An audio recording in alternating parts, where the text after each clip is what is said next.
And here we are live at the Monster of the Week.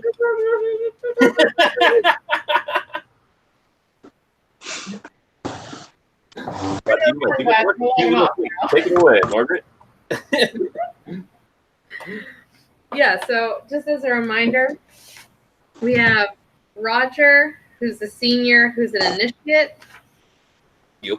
He's trying to get into some elite magic college. Roger Cosworthy, I am Junior. I have labeled on my sheet as rich ass prep square. I mean, prep square. I think of someone.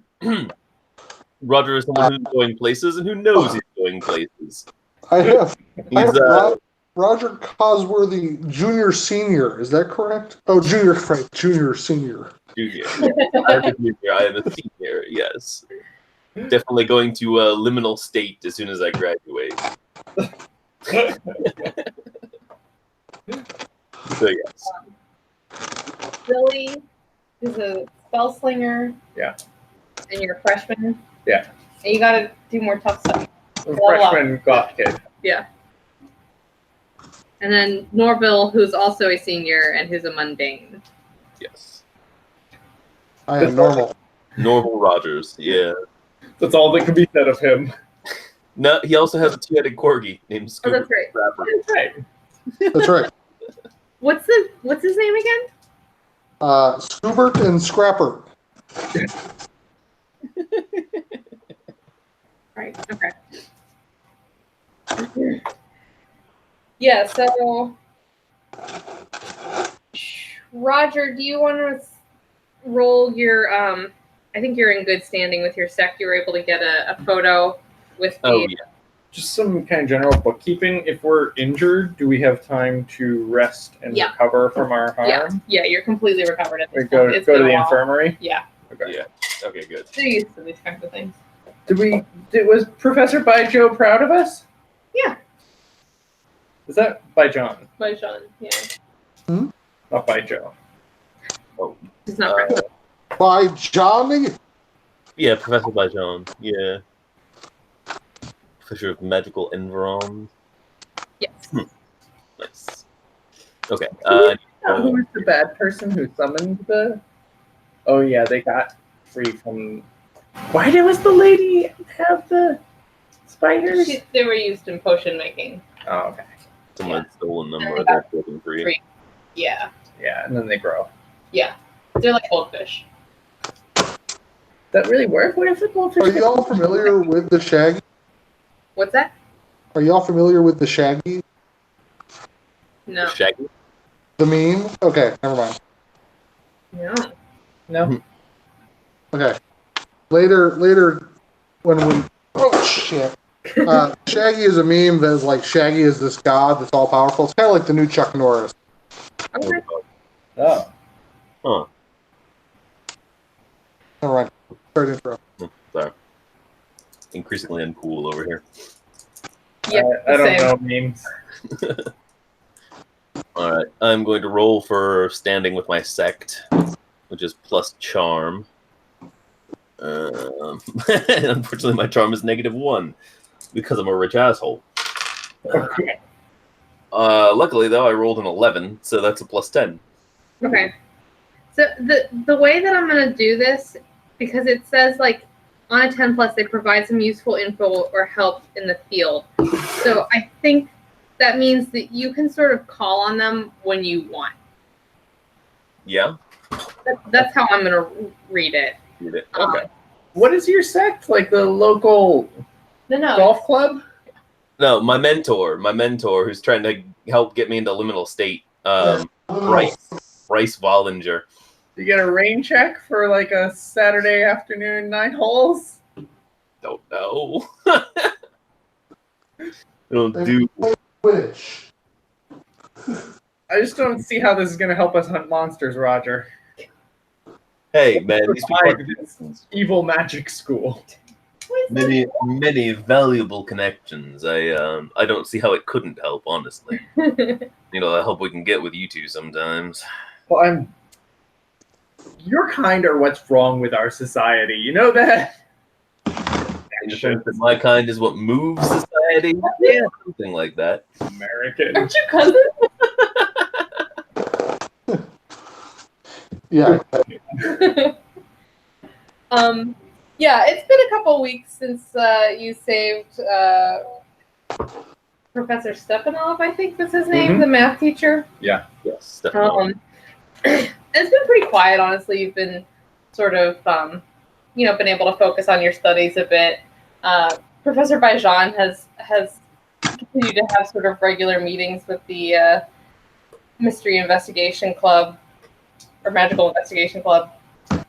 And, but they've been, like, really unexciting for a while now. And you can tell that she's getting, a bit frustrated that there hasn't been anything to investigate.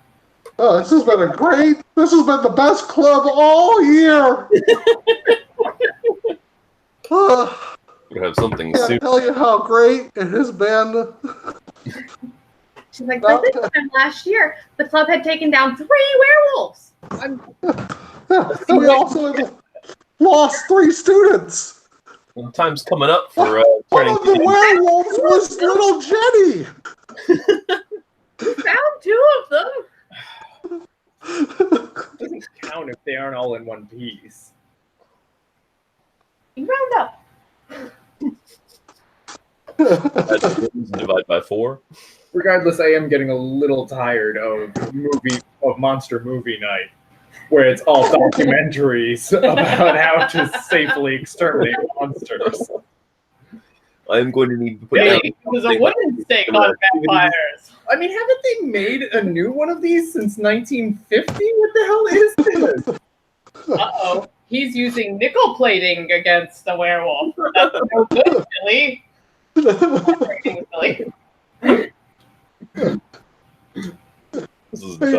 takes his silver, throws the nickel away, takes the silver dollar out. Yeah. I sleep through most of the videos without hiding it. It's alright.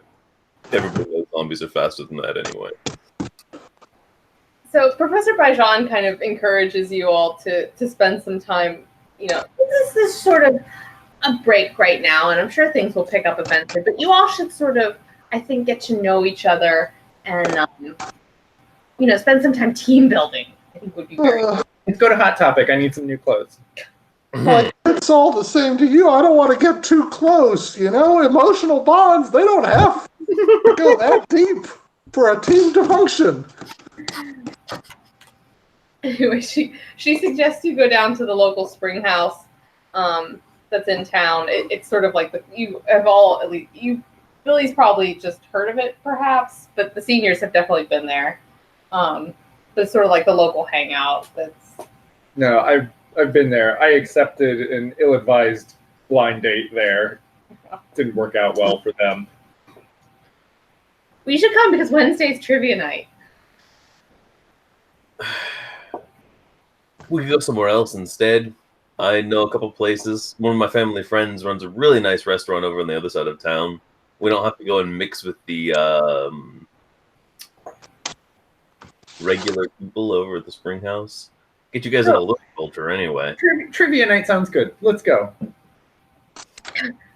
I can work out my old monstrous lore muscle. Mm-hmm. Maybe they'll quiz us on arcane incantations. Sandwich prep. Those chumps down there don't know. I was a sandwich artist between freshman and sophomore year. Don't try to brag, but No shame. Sandwich artist. Owned his craft, yeah. Hmm. I mean, do you guys at least have a category you're good at for trivia night? You aren't that weight that I'm going to have to carry, are you? Yeah, I am good at food and tattoos and vehicles, pets. I like my dog. I don't think food And vehicles are trivia categories. What do you think they're going to ask us? What kind of sandwich we want? I would like a marshmallow anchovy if you're going to make one.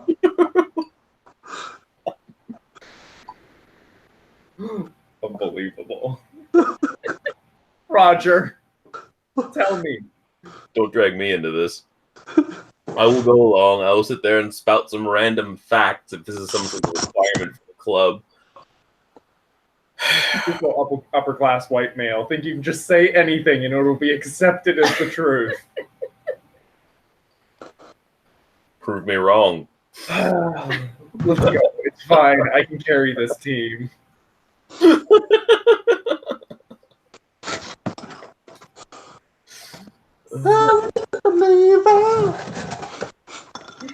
Sorry. You guys head down to the spring house. Norville, I assume you probably drive everybody in your van? Yeah, sure. Like I said, vehicles are my thing, guys. Let's take mine. This we won't. We get down to my van, and it's like a souped up, like A-Team style. I might live out of my van. Like, that's no judgments. There's some like. I don't think you get to call other people's no judgments. like come on in, no judgments, guys. But I didn't clean. I call shotgun. Roger, you going back?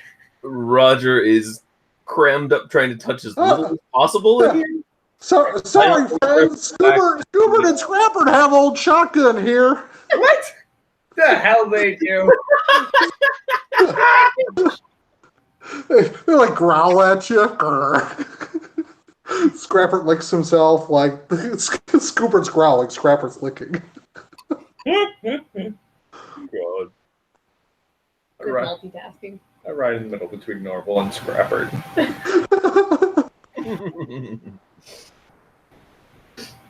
That's okay. We're like that. We like this. Yeah, so you guys drive down. It's sort of like sort of a long drive down into the town from the school. That's pretty remote and isolated, and you get down into town.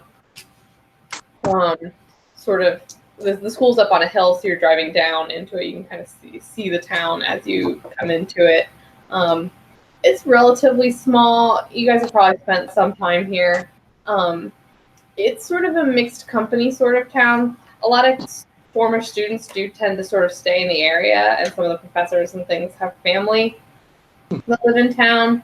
But there also are a bunch of normal people that don't know exactly what's going on with the school or like what the deal is. So you guys kind of drive through town, and you come over to the river that's on to the east side of town, and the spring house kind of sits right up on the river. And as you pull in, the parking lot is pretty cool. It seems like trivia night really is a big deal here. Reminds me about like where I work now. It's a college town. Trivia happens, and it was big last time too. Like that's where everyone was going when we were trying to solve some disappearances. Norval, park somewhere where it'll be easy to get out. You know, just in case we have to leave in a hurry. Oh. Well, parking's always a nightmare. I'll just park in this alleyway. You know what I'm just going to do that now?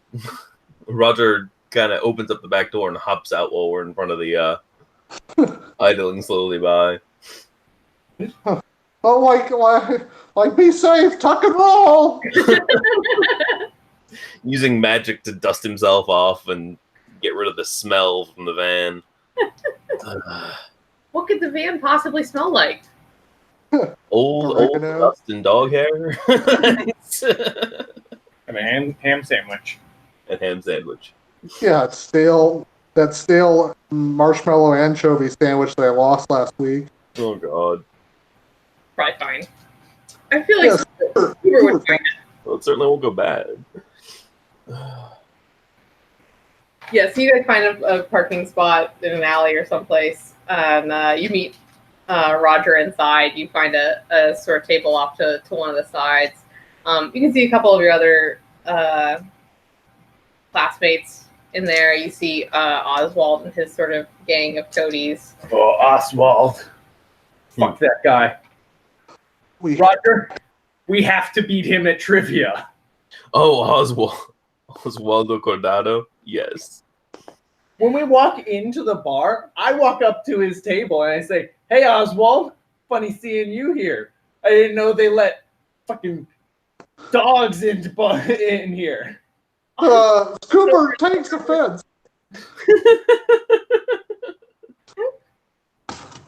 Oswald looks over at Scoobert and says, "I don't think they do." Huh? Look, back off. He's an emotional support animal, okay? Yeah, I can tell you, your friend really needs it. All right, Scooper, come on now. Let's get away from the main man before we... Like, I just want you to know you're going down. We're getting that free drink coupon. Is that what we're playing for? Hell yeah, you're going to buy drinks. I don't have enough money for that. That's why we gotta win the coupon, otherwise we're gonna get arrested. Professor Bajan gave you a gift certificate that will cover 3 milkshakes at least. As long as it brings all the boys.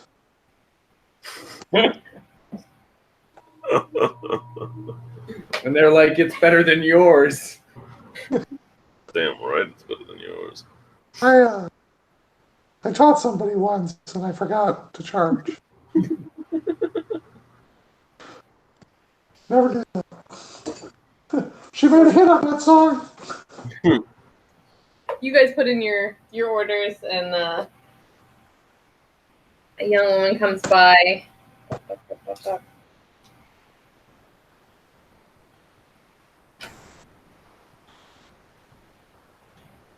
Comes by a couple minutes later, and introduces herself and says, "Oh, if you three need any more help, just let me know if you need anything. Is your first time down here for trivia night? I don't recognize you." Yes, ma'am. Been down once before. Well, my name's Mercy, and this is my joint. So if you need anything, you let me know. We'll be getting started here soon, and good luck. Come up with a good team name. Like, okay. What's Mercy look like? She's like early 30s, red hair, freckled. Pleasant. I think our team name should be the Roaring Knight. The roaring. Stuff. How about better than you? How How about better than you, Oswald? about Better than Oswald. hi, hungry, I'm Dad. Oswald's dad.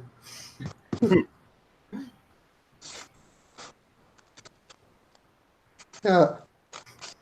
I don't think I'm better than Oswald. Yeah, team better than Oswald sounds good. How about the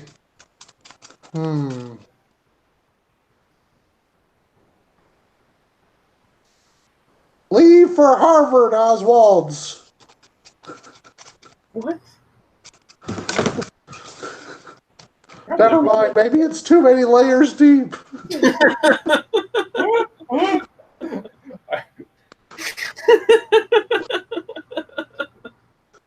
I don't think that one's going to be very well appreciated. I'm sorry.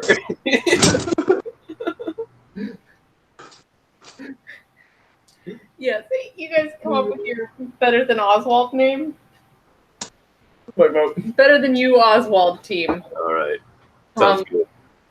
Why don't the three of you give me a act under pressure to see how you do on trivia? I have an ultimate proposition, Sure. which is soon Some after, ass. like on no, on like question 2 or 3, I start rummaging around in my bag. I pull out a couple of mouse whiskers, and I begin a dark incantation over them. Oh God. And I would You like summon the devil. I would like to use magic to do one thing that is beyond human limitations, which is hear, so that I can cheat off of the other tables nearby. Oh God. Good plan. Okay. Give me the roll. So how does it work? Just so I roll use magic +2 for weird, Yeah, so then. and then I also have Oh, okay. practitioner, so I get +1 when I choose that effect. Okay. So I got a +3. I got a 5 + 3 is 8. So, works imperfectly. Choose your effect and a glitch. The keeper will also decide what effect the glitch has. Okay, and there's a list of glitches somewhere, isn't there? Right here. Okay. Oh, can I help him out? The most you could get him to is a 9, so it won't change. No. I give +2. Give a helping hand. Yeah, okay, then yeah. What do you do to help him out? Okay, he's trying to hear. Yeah. I'm going to.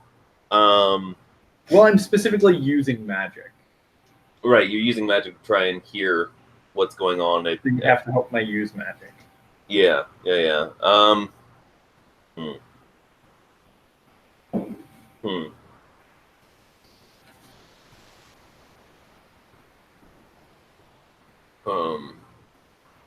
on.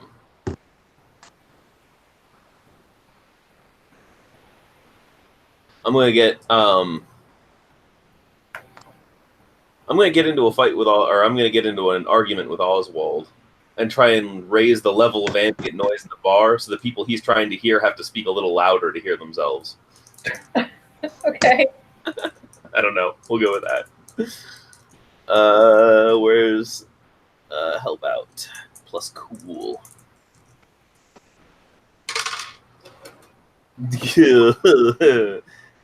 7 plus my cool is 1, I think. 8. Yeah. So I grant +2.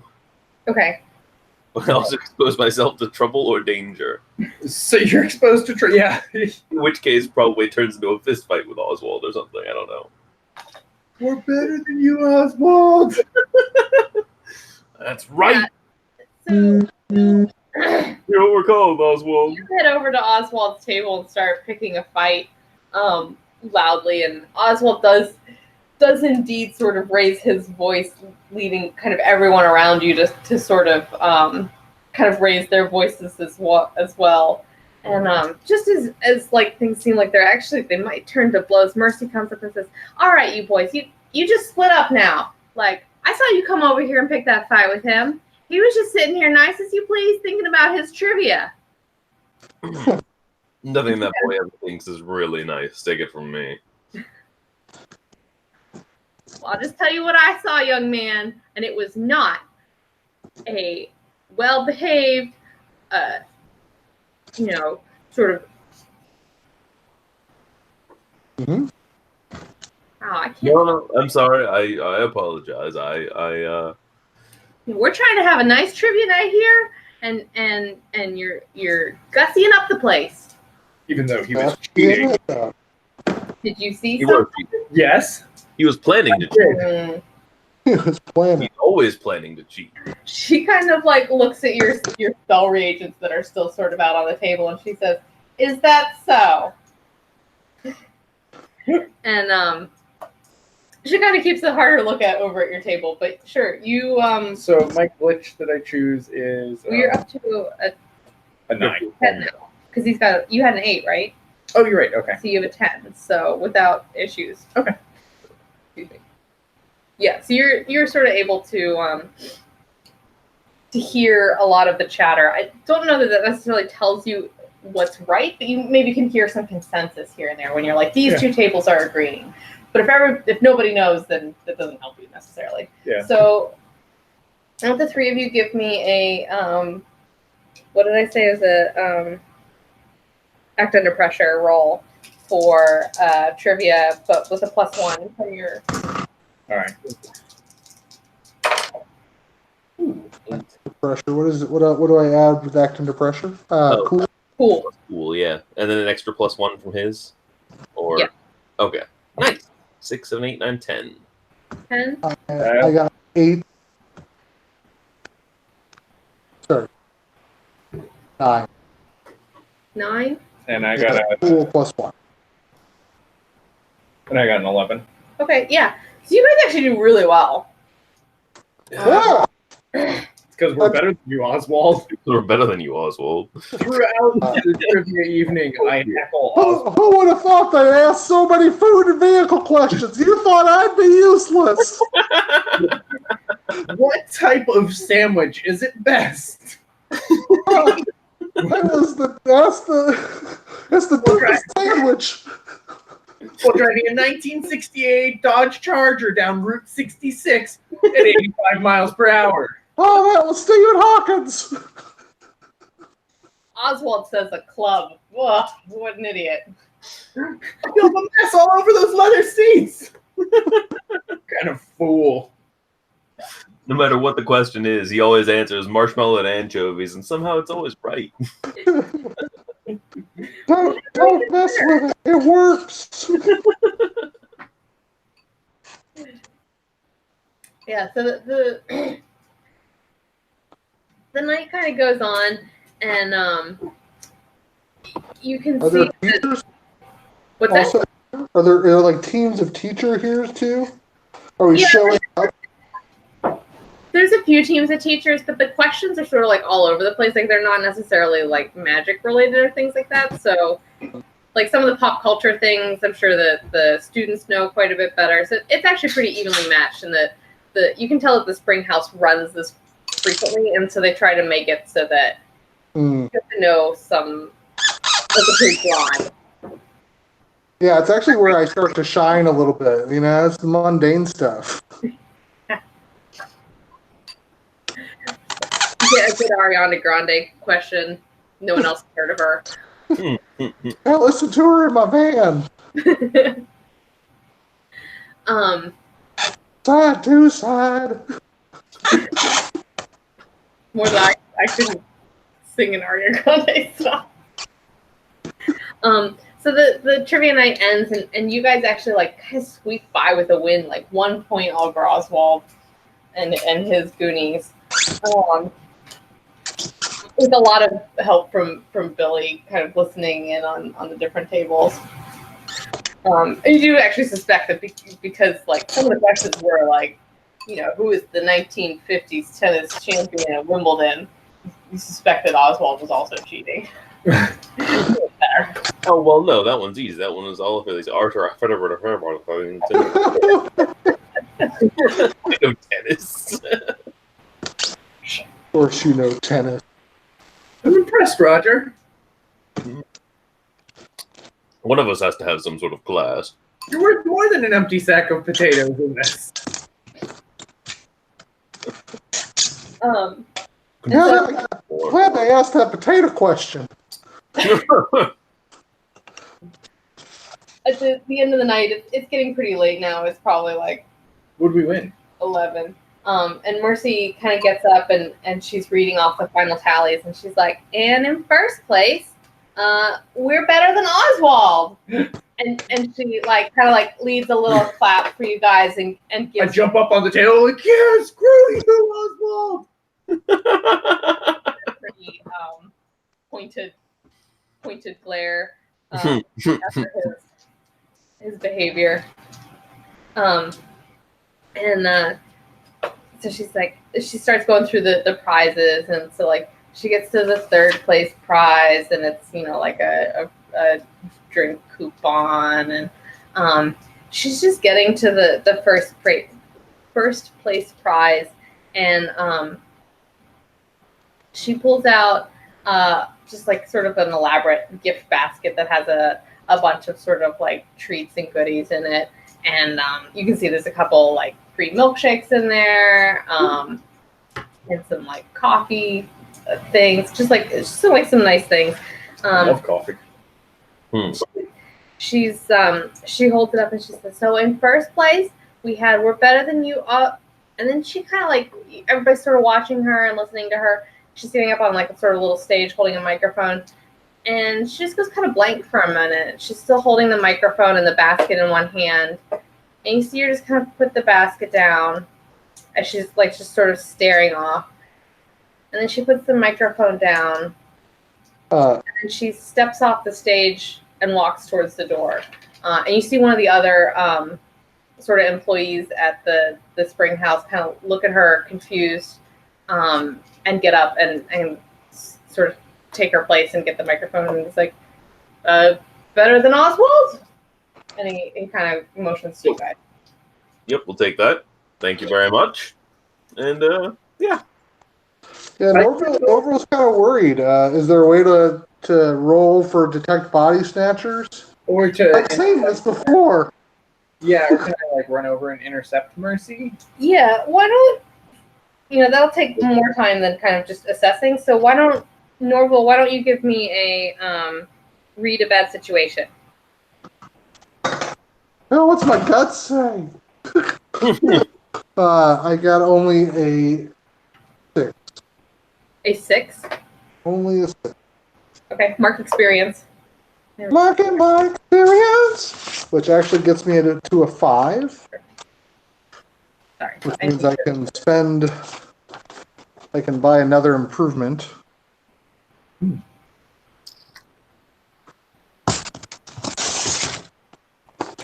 Okay. 1 second. This is the one.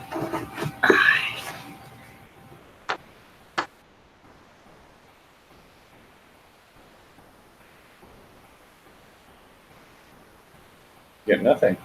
Yeah, you basically get nothing. I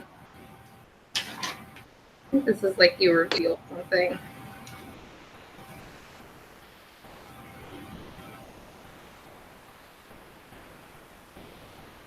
What do you say? Oh, what happens? Okay.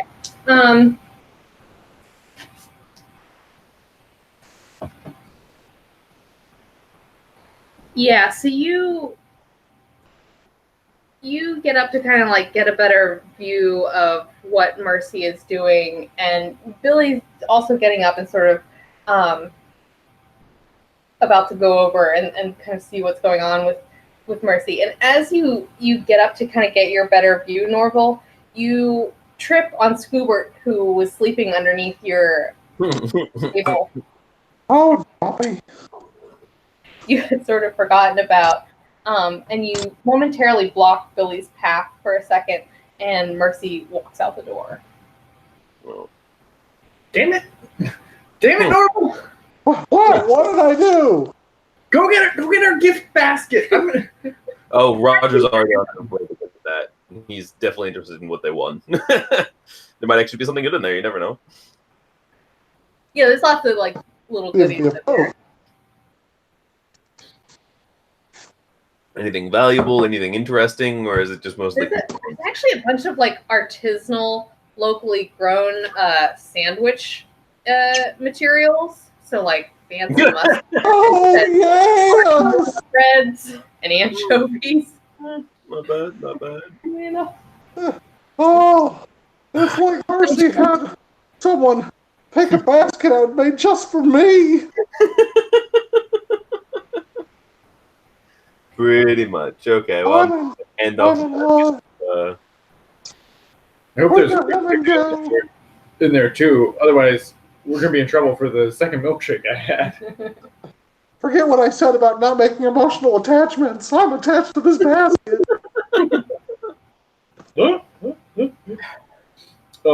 Yeah, I once I managed to disentangle myself and pick myself up, I weave my way through the bar, kind of sprint through the crowd to the door. Sure. You get to the door, and you can tell like some people were sort of still watching Mercy, but she didn't seem like she just walked to the door. Like it's not like she seemed in distress in any way. So people kind of like shrug and go back to sort of watching this other employee sort of wrap up the finale of the trivia night. And you open the door, and you can see Mercy just sort of walking sort of purposefully across the parking lot. I glance over my shoulder and look where Norval and Roger are. I am drooling. I am like, yeah. We're gracefully accepting the basket, like holding it above our head, celebrating it like it's the Stanley Cup. Like Norval is. Once Roger figured out there wasn't anything worth anything in there, he handed it off to Norval, and he went over to, I guess, doing a victory lap, making a single sandwich and unhinging my jaw. Yeah, I try to shout to them over the noise of the bar, fail, and then shout, damn it, and then sprint off out across the parking lot after Mercy. Okay, yeah, she takes no notice of you and just keeps sort of walking in a straight line. Am I able to catch up to her? Yeah, Okay. pretty easily. Yeah, I grab her by the arm and spin her around like, hey, Mercy, what happened? Where are you going? And she, like you see, like, you kind of spin her around and, like, her head doesn't move. Like, her head sort of stays trained on where it's looking. And you sort of pull her arm. I imagine you're much smaller than her. Yeah, definitely. And she sort of shakes you off gruffly and keeps walking and doesn't answer your questions.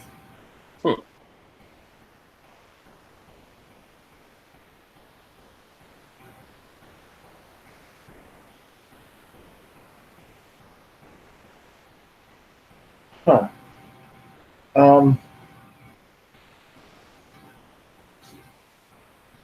She pulls out a key fob and you see her unlock a car and start to get in and sort of mindlessly put in the safety belt.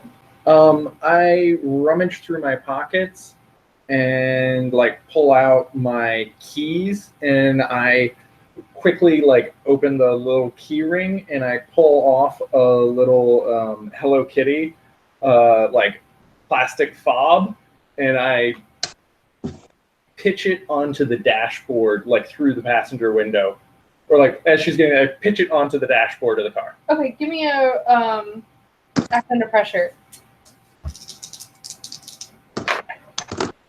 Ooh.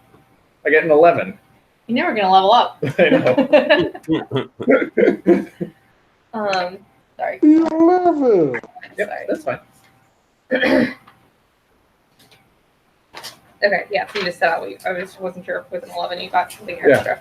Yeah, so you do that. It goes sailing through and sort of lands on the, she had her, it's a very trusting sort of town, she had her back windows already open, so you, maybe lands on the dashboard, like down by the windshield, where it kind of like wedges itself in a secure spot. Sure. And then I say, damn it. I quickly memorize her license plate and repeat it to myself out loud as I turn and jog back to the bar to get Norval and Roger. Sure. Yeah, as you kind of jog back in, you see her sort of start up the car and sort of pull purposefully out and drive away. You step back into the bar. Norval and Roger, are you doing anything inside? Roger is enjoying himself a Virgin Bloody Mary. And trying to decide what else to do with his night now that we've gotten through the waste of time anyway. Yeah, you can see that Oswald has like left in a huff. Like his second place prize was like a jar of artisanal pickles that Norval kind of eyes, but Oswald doesn't seem to. So I was running into him in the parking lot on the way out. Are you trying to? I give him a cheery wave. What's that? I give him a cheery wave on the way out. Yeah. You guys can kind of. I've eaten by now all of the contents of that. The basket is gone. Yeah, I just sidle up to Norval. Like, so what did we win? Oh, like zoinks! This really nice artisanal basket. And you didn't leave any of it at all. No, I mean, like, this basket was made by artisans, I think. Here, you can have it. Oh God. As you guys are talking, Behind him is just a pile of empty mustard containers. Yeah. as you guys are talking, the young waiter that kind of stepped in and finished off emceeing the night sort of comes up and says, "Yeah, I just wanted to sort of apologize for Mercy. She's been going through sort of a rough time. So I hope you all had a good night, and we'll see you back here again." And What exactly is it that she's been going through? I mean, it was kind of weird the way she just stopped in the middle of presenting our victory and walked off the scene, don't you think? do you want to investigate the mystery? Do you have a question? Yeah.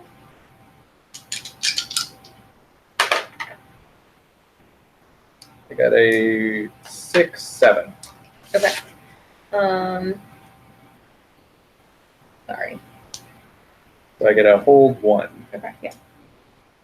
What happened here? What sort of creature is it? What can it do? What can hurt it? Where did it go? What Where will did it it come do? from? Where'd you go? How about? Let's see. How about what is being concealed here? Maybe he can tell me something about what is being concealed with Mercy. Yeah. See, he sort of just asked, what's going on? Why is he making excuses? And he said, "Oh, it's been a rough month for her. Her mother recently died, and you can tell that he's sort of tired on his feet, and he sort of says, no, I don't think her marriage is going that great either. So it's just been, I think, a hard month." And you can tell he kind of like regrets having said that at the meeting. What do you mean? What? I mean, but why would that make her just walk out like that? I don't know, man. Grief kind of treats you in weird ways. I mean, are you worried about her? Yeah, I mean, she'll come back. She needs her space. You gotta give people like the space they need to grieve. Her mother's not been in the ground like a month, so. I mean, that sounds reasonable. Look, Billy, if there's one thing I've learned about people who work in bars, it's that they're full three-dimensional people with their own lives that we really shouldn't bother with at all. Go back to school? I might have to go put a pacifier in. Should we leave them? One moment. Okay. So, gotta go plug up the kid. He's done. He just needed me to stand up. He's satisfied. Have I interrupted you? Good. Good night. These Good night, buggers sir. well. Perfect. Maybe not. Can you play standing up? I'm gonna use the restroom real quick while you potentially deal with this BRB. Okay. You know what? I think that I will take my level up. I will take the professional's mobility. My van has some secrets about it. Nice. Where is that one? It is Oh, anonymous. yeah. It's totally anonymous. You wish. Oh, Lord. Yeah, maybe that's the thing. Bad things. Bad things is that it's obvious. I was gonna say. Obvious or beaten up, one of the two. I mean, both of those things could probably apply.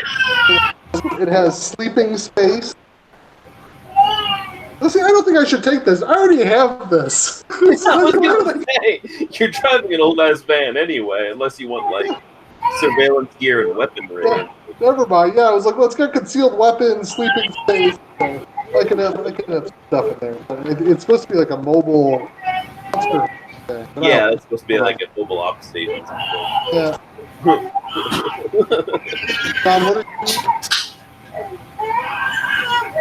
you? ordering that kid. One. This might be a cry it out moment. Sorry. Oh, you're good.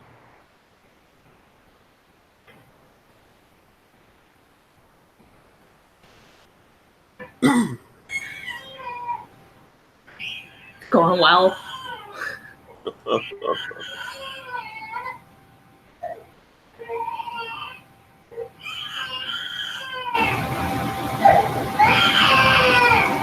I'm just gonna mute us while he screams.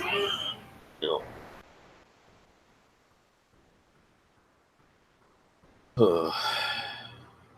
How you doing, John? What's up? How are you doing? Hey, not too bad. His work's getting a little bit worse. Rolling into summer. But other than that. Does mail carrying go up in the summer? Or is it just hotter? Nah, well, it's hotter. A lot of the regulars go on vacation. Hmm. So we have to cover more. And because I don't know how it's been where you are, but it's been real rainy here. So a lot of people like to call off when it's going to be rainy all day, which, like today, that's why I didn't get back until after 5:30. It was just kind of a mess. Sure. Yeah. And you know I'm going to be there in July? Yes. Yeah. July 26. 26th. That's it. Yeah, I had that written down somewhere. I think it's on my calendar. But yeah, I will be ready for that. I think Jesse's planning on being out there as well. Yeah. I Nice. don't know if he bought a plane ticket yet, but At some point. Out there for what? Is Jesse coming to the reunion?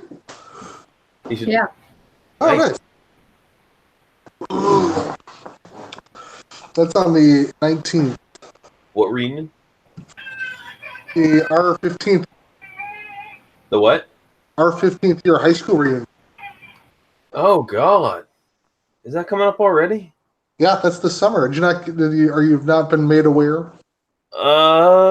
We do this on live broadcast. They have my email. Yeah. Oh, right. Yeah. Sorry. Shoot. No, that's okay. Oh, that's cool. It's my bad. No, you're good. I don't think they have my email. But I've not heard anything. I'll get it later. 19th. That's it per day. Right now it's like $70. Okay. Yeah, send me some info when you can. Yeah, I'll send you I'll text you the link. Okay. That works. Are you the initiate? Is that what you are, John? Yeah. Yeah. Okay, so no initiate moves.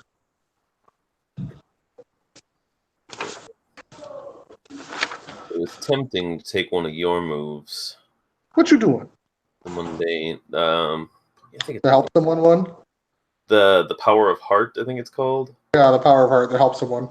Yeah, you just automatically help at a 10+. Which And I was thinking about taking that one for this one right now. So yeah. if you're looking at it, I can avoid it. Well, it's min max because I give people +2 when I help, and if Right. that's not max success, that's like an automatic. But I don't think that really fits the character thematically. So You don't think you have the power of heart? I don't think Roger's that nice. No, I don't think so either. Yeah, it's tempting to min max. It's just If I do, I could do this gritty DIY surgery from the wronged. oh god. I'm not sure if that's. I mean, you could. I do what I want. And it says, yeah, how limited are you pursuing when you get +1 ongoing when knowingly investigating or fighting the breed of monster that caused your loss?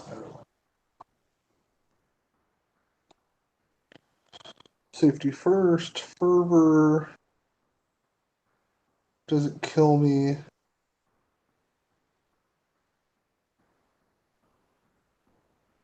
That was not bad. The wronged has been called, though it does not kill me. If you've suffered harm in a fight, you get a +1 ongoing until the fight is over. Oh, that's cool. Yeah.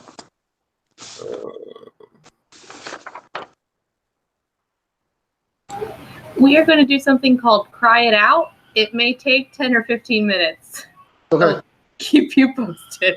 Cry it out, Elliot. Cry it out. He's very grumpy for some weird reason, but hopefully it won't be too long before he just tires himself out and goes back to sleep. All right. Oh god. I'm deciding some level up, so no worries. I could just take like something mundane like the improvements. The professional has medic, which is a little bit different from the surgery. Yeah, that one was actually more like. So my top skill is charm too. So I'm also looking for stuff that like gives me plus charm, or not plus charm, but like uses charm. Right. Um, Mm.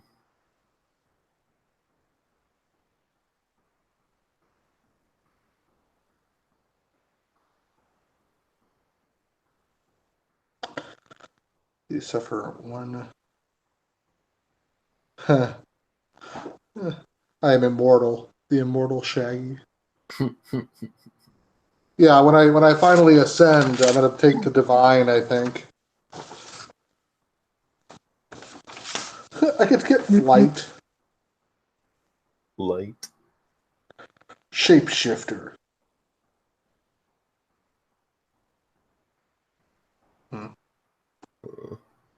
You'd have net friends from the Yeah. flake.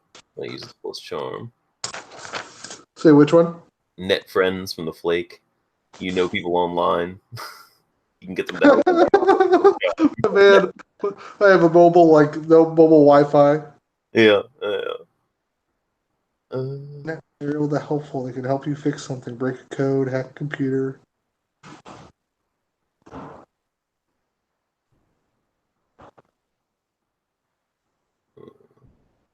It's like knowing Mr. Robot. That's not bad. Yeah. Well, Mm. I could see Norville getting into like that kind of scene, I guess, too. I could see it.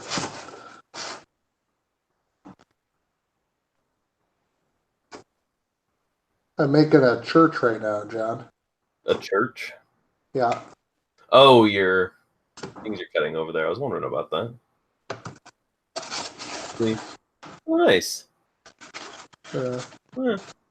I'm cutting what is colloquially known as granny grading.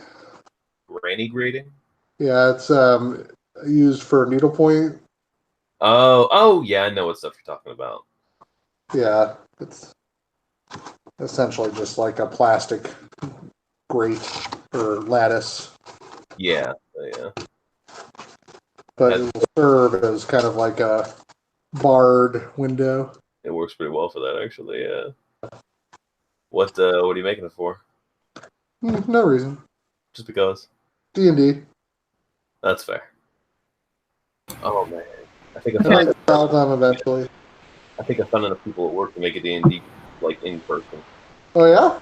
Yeah, there's some other people there that play. I'm not sure. Good shit, man. We'll see. Yeah, Where at? at work. Oh, Yeah, I might have an actual group to put together over here. would you DM? I don't know. I was talking to somebody about it today, and he said somebody else DMs occasionally. Oh, that's awesome. Yeah. So we'll see. I did successfully make a staff faculty D&D game. Oh yeah. Yeah, we play on Mondays. Yeah, I DM. Another guy that was going to DM, but then he kind of dropped out because he was too busy, or quote unquote too busy. Whatever that. Yeah, I know. Like the rest of them I do it occasionally, but I was very upfront about the fact that I'm not good at it or reliable at it. So we'll see how they start. That's how you get good and reliable at it. I know. Jump in. I don't know. I feel like DMing for you guys also helped me a lot with getting confident because, like, I don't know. If I fuck up with you guys, it kind of sucks, but, like, it's not that bad. I I've don't known know. you guys forever. You're probably not going to stop being my friend. You failed with DMing one night. Oh, yeah, we would. Jesse and I are getting divorced because he's a bad DM. Oh, Well, we would never stop being your friend if you were a bad DM, right, everybody? oh, you laugh. I have nightmares about that. No, seriously. No. It's just That one. I think I'd rather DM for strangers, honestly. No offense, but like you two are really good DMs. You three are really good DMs. So like, it's intimidating. You're a really good DM. You should No. DM more. You'll become much I should better. DM more. I'd be It's hard in your game. I always feel bad. It's like hard when you have too many people that want to run fucking games. Like nobody else has this problem. It's true. It's nice. It is a nice problem to have, honestly. Yeah. It's a good DM practice sphere. Right. Okay, Practice. I think our child is tentatively asleep. Got the kid sedated. All right. Hopefully. He certainly seemed exhausted enough.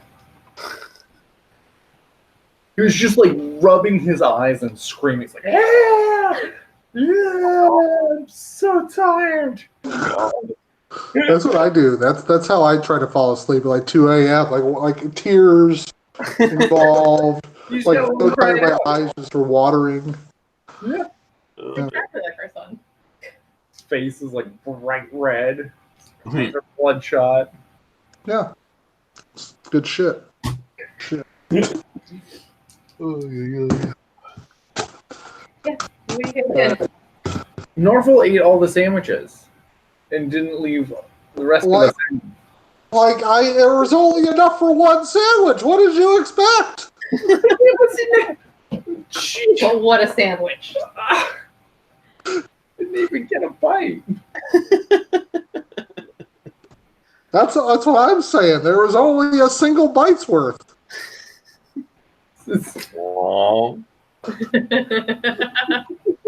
cartoonish. I can't believe this. We talked to the guy, the nameless fellow who Mark. I have a name. Yeah, whatever. I mean, we're just I'm really wearing worried a about, name tag. really worried about Mercy right now. I mean, Yeah, she's got a lot of friends in town. I mean, she always seems to get along with everybody in town. She gets along with all you guys up at the school and the folks down here in the town. So I don't know. has anybody been like bothering her recently?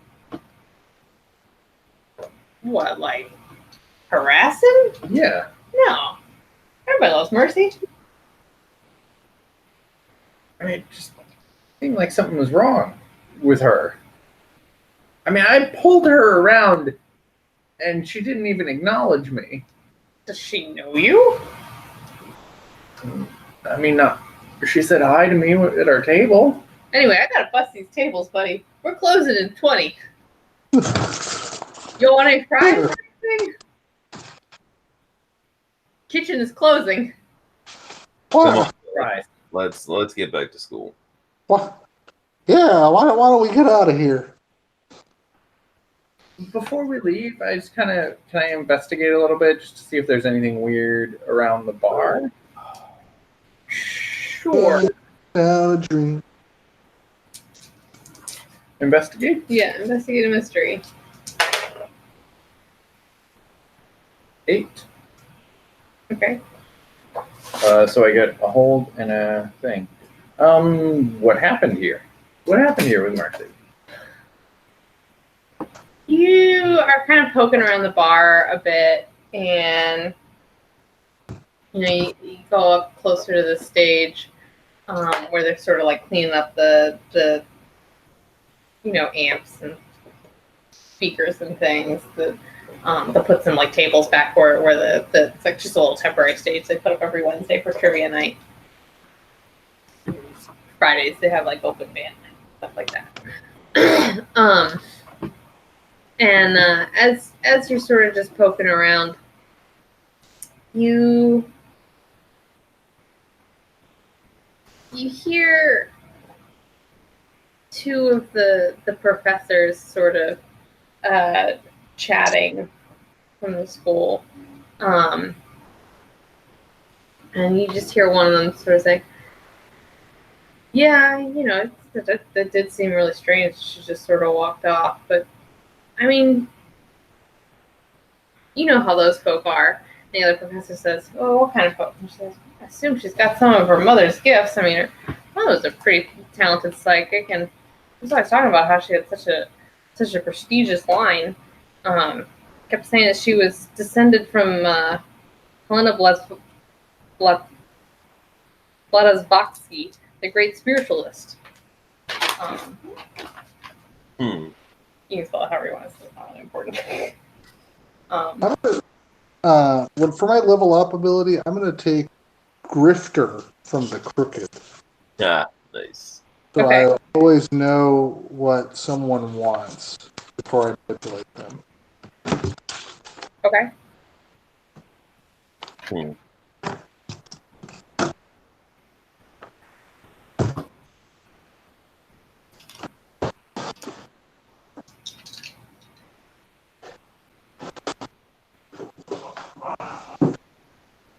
Which is a psychic? Was that the gist of it? Huh? Yeah. Yes, that's sort of what you overhear. Okay. You don't see nothing seems amiss from the stage. All right. Yeah, there's no Things seem evidence close of up. malpractice or Yeah. or ne'er-do-welling. You find some evidence of Oswald's cheating, but that's it. What did he do? How did he cheat? He has cell phone. God damn it. Did he leave his cell phone? It's locked. Oh, that's all right. Take it anyway. We have Oswald's cell phone? You have a cell phone from his table. I don't know if you know if it's his or not. We gotta get it unlocked. This is an important mystery game. You know, Oswald's not the monster. I'm just gonna come out and say it. Yeah, but what if he was working with the monster? Investigate him thoroughly.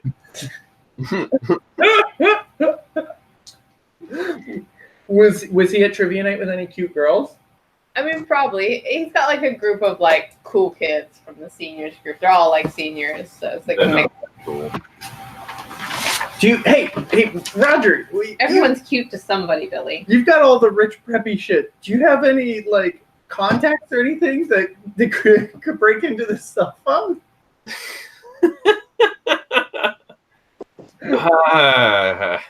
Is that really? Well, I guess. Yes, I mean, Like a good use of our can you imagine what kind of dastardly shit that punk is up to? I don't really feel like I should be wasting my contacts resources on Oswald. I think we can take care of him ourselves. Wasting them, unbelievable. I can't believe that's how you feel.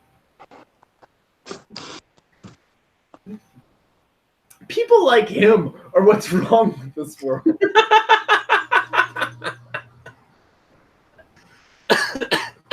Sensing a theme from Billy. But like, aren't you from like a family like that? What? No. What are you talking about? But y'all are related, right? Like, I doesn't don't that? have any parents. Oh, You have two. Billy's always been a little monosyllabic. yeah. Put Sounds up like you have some issues, friend. He does. He does. Whatever. She does. Sorry. Nothing I can't take care of myself. No, I never said that. You seem capable. Well, I'll tell you what. We should be getting back to the school.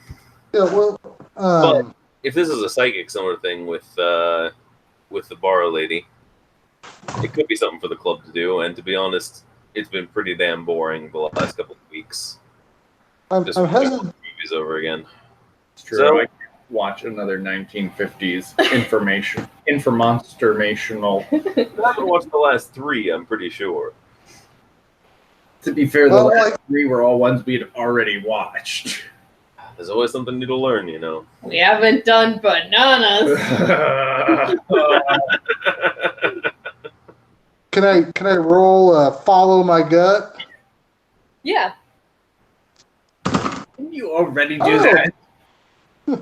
Yeah, like we should go to the store. I don't know. So we should. I feel like we should go somewhere. I got a 9. Sorry, let me just read this. When we get in the car, the whole time I'm trying passwords in Oswald's phone. Like, The whole time. yeah. Once you get to 8, it erases. Oh, The phone really? is blank. Really? Yeah. He's No. very serious about security. Son of a bitch. Wait, no, I get to guess 8 passwords first before it erases. I'm so rich. I'm so handsome. They're numbers. Yeah, how many is it, like an iPhone? Yep. Have you never seen one of these, friend? Is it like a 4-digit?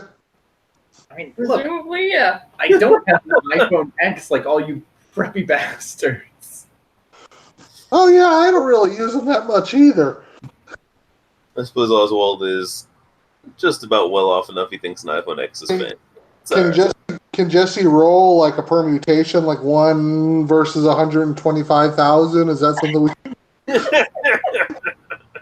I mean, I think you already said that you did it. You didn't suggest that you were using any magic to guess it. No, So, I thought I I had was it. gonna say, like, if he just was guessing. Then it erases, and I pitch the phone against the side of the van. the screen cracks. God damn it. Before we go, Roger's going to. So I took the move I took was that old black magic from Initiate, which allows me to use magic to ask a question from Investigate a Mystery. So I can roll with my weird instead of sharp. Because Okay.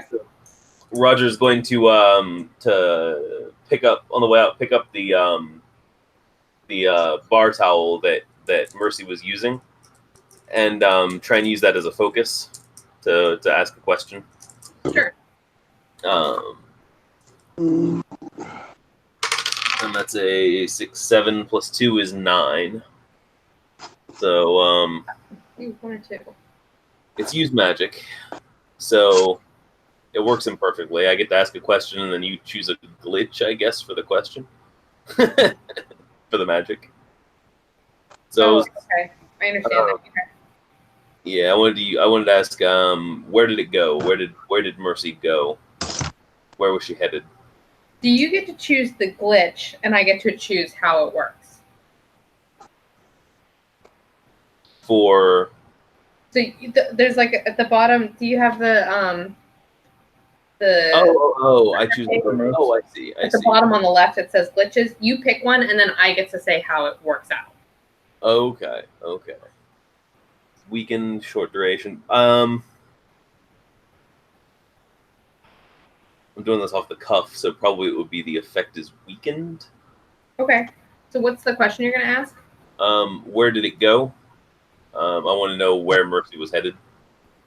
Sure. You The towel, I figured there'd be some kind of connection to using magic. you sort of hold the towel in one hand. You put one hand on your temple, and you speak the words of a spell in like ancient Greek or something. But your stomach, you have like a little bit of indigestion from all the nacho chips you've been eating all night. And halfway through the Greek, you burp, which sort of interrupts your flow. And so you see a sort of a brief vision of you see Mercy get out of a car, and then it kind of looks like static. You see her go into a house. The house has a few lights on, like most of them are dark, but there's a couple lights on. There's a brief moment where you kind of just like through the static of this vision, you see the empty house. You're not sure how much time has passed, and then you see one of the upstairs windows open, and that's all you see. Empty house, upstairs window open. Yeah. She walked in with a key, though. You did see that. So Right. You probably just went home then. Yeah. Yeah. Billy, I think it's probably fine. I think she just went home. So Norval, you said you did trust your gut. What did you get again? 9. 9.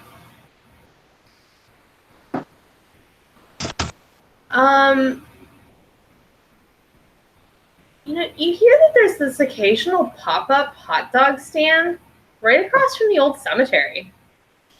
Yeah, that totally jives. You're still hungry? Yeah, they're called grave logs. Oh, I was going to say the dead dog. Like grave logs and hot dogs, baby. Like that's the thing. Yeah, and it has a. Oh, yeah. You know, I thought you were into that morbid shit. I'm sorry, I didn't. I thought I was giving a good kind of suggestion. Right. Get down your You're Oswald right. talk. It does sound kind of cool. They get a black and white and red color scheme. They play real loud psychobilly music. It's pretty great, honestly. Yeah, okay, you're right. There might be some kind of cool people there. Yeah, like it seemed like it'd be your scene. Let's go. Cool. I'm down. Yeah, so you all pile into Norval's van. Norval, you drive out to the town cemetery, it's sort of on the edge of town, actually. I put on the Munsters theme on my Spotify. Sure. You rigged out your van to have a pretty decent sound system. Nice. Right. Nice. And you guys head out. You come across the grave dogs. Okay, grave logs and hot dogs. Maybe it's like cold. Oh god, cold sausage and hot dogs. Yeah, maybe. Oh man, that's dark. Like I can just feel my mortality constricting my throat with every bite. Yeah, that's kind of how I live my life too. See the end approaching. That's why you gotta seize the moment. I can't say I dislike it. So you guys kind of roll up. It's getting late in the night, so that there's like one or two people out at this sort of pop-up stand. They've got like a couple picnic tables, and you see like some people that have clearly come from a bar, getting some greasy food to put on their stomach.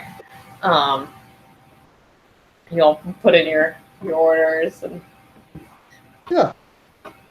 Look around a little bit, see what's going on in the scene. Yeah.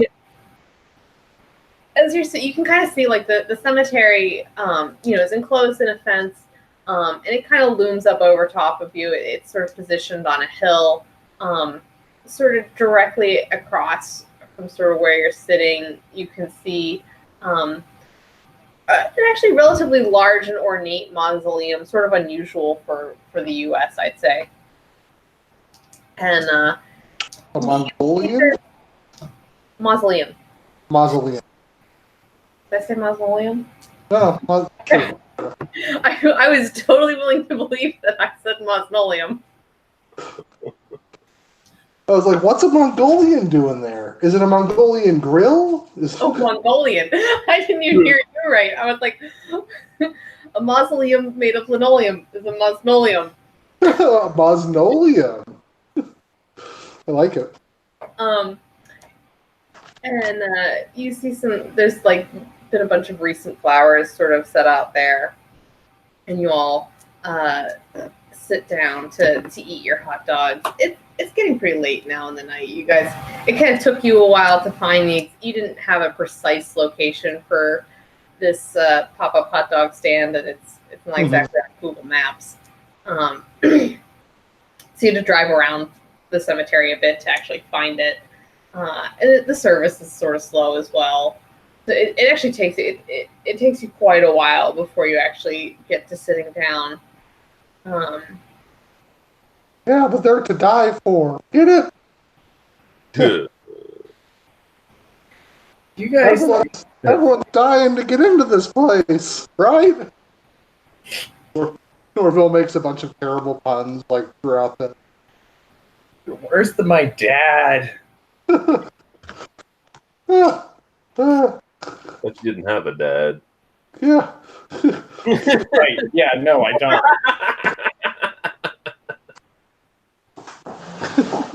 Trying so hard. It's I okay. don't have a family. And as you guys are sort of sitting at your table, you see sort of an old man with a flashlight sort of walking the fence light and the fence line, and his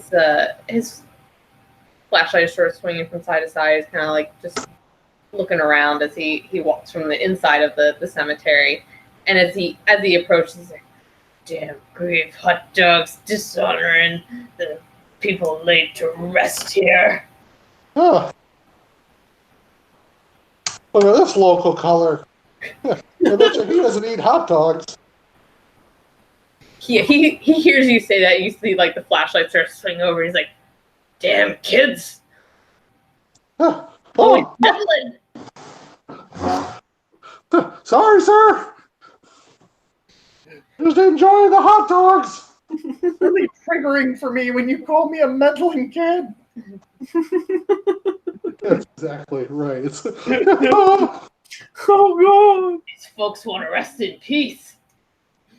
They don't want hot dogs eaten on the graves. You don't think the big I mean, like, I don't that's how I'd want to go. one way or the other. Norval, when you eventually and inevitably die an untimely, gruesome death, I promise to come each year and, pour out a hot dog on your grave. Do you mean it? That means a lot. I do mean it, Norval. You know, I always like a good picnic, like right now. I didn't want to say it, but I think you all might be my new friends. Yeah. I mean, yeah, we shouldn't talk about it. Whatever.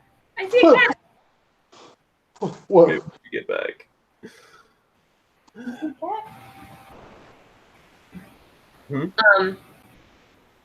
Yeah, so as you guys are eating, he sort of starts to pass you, and then all of a sudden, he sort of stops dead in his tracks, and you see him very purposely turn 180 degrees and just start purposely walking towards the gate of the cemetery.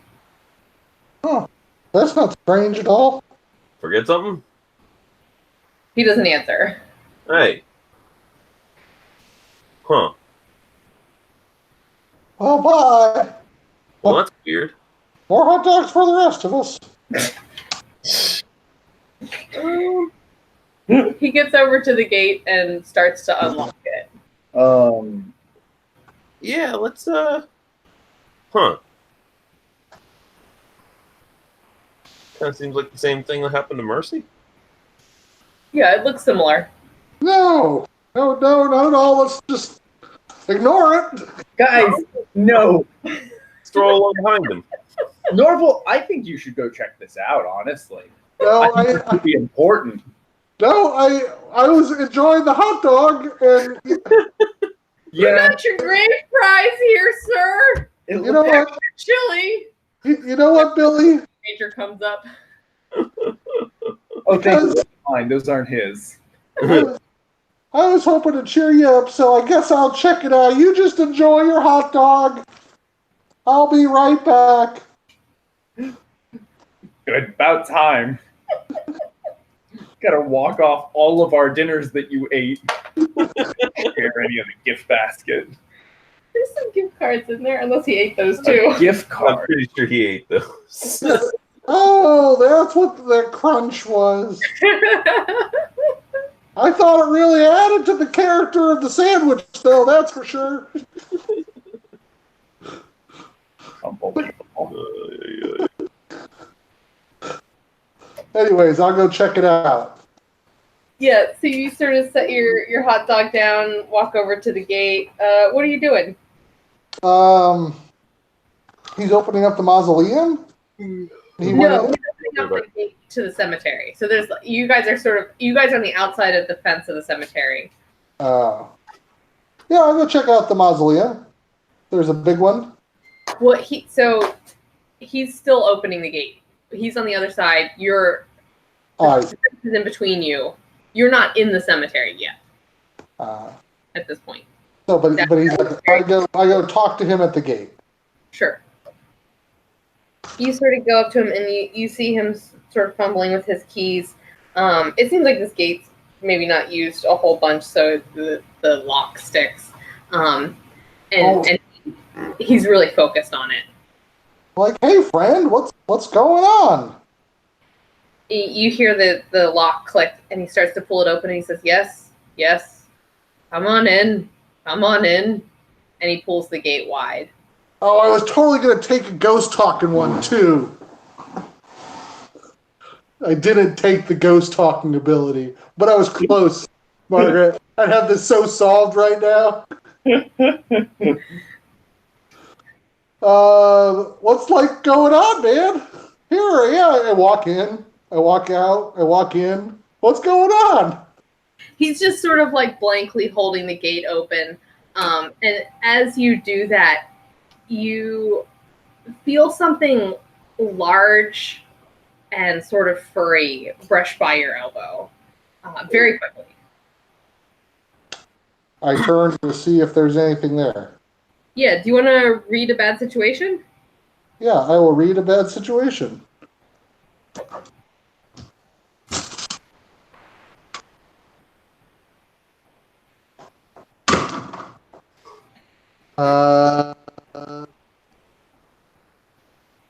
Eight. An 8? Yeah, I rolled a 6 and a 3. Thought it was a 7 at first. It's a 9 minus. Sorry. It's a +1, right? Sorry, read a bad situation +1. So I have a 10. Okay, so on a 10, you get 3 questions. I get 3 questions. Oh, it's from the list. Oh, damn it.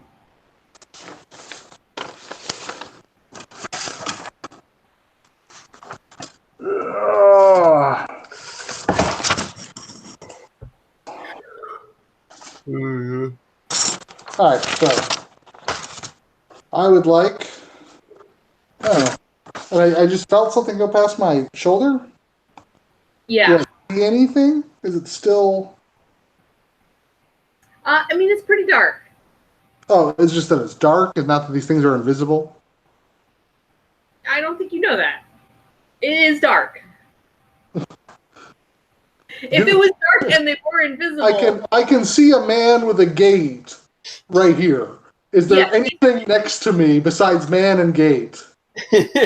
Not that you can see. He is holding a flashlight, so like there is a source of light, but it is limited.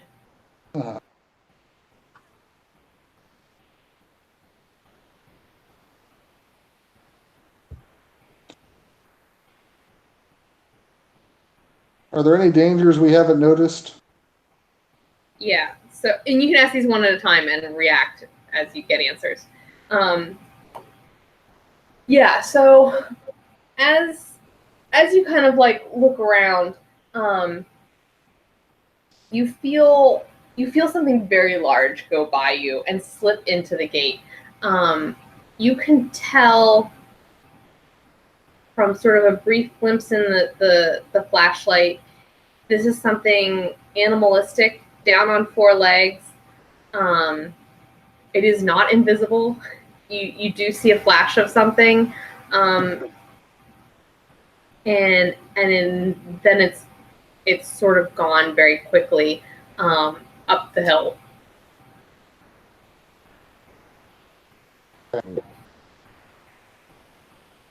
So,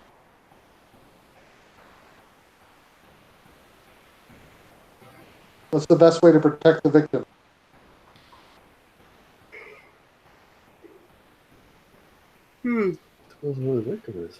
You get, especially with your sort of preternatural gut, you get a very bad feeling from that large mausoleum, and you have the idea that sort of the further away you can get any of the bystanders, which is mostly really just this man and the cemetery. Everybody else is a little bit further away, and he's sort of the closest. If you can get him further away from the mausoleum. And where did the monster run into the mausoleum? Or just ran up the hill? What question would that be for this? No, I'm just clarifying what you said. I think you know that it went up further into the cemetery. But it didn't. So okay, I can see the mausoleum though. Yeah. I didn't see it go. Okay, so it went up in the hill or up the cemetery, and then getting the person away from the cemetery, and then.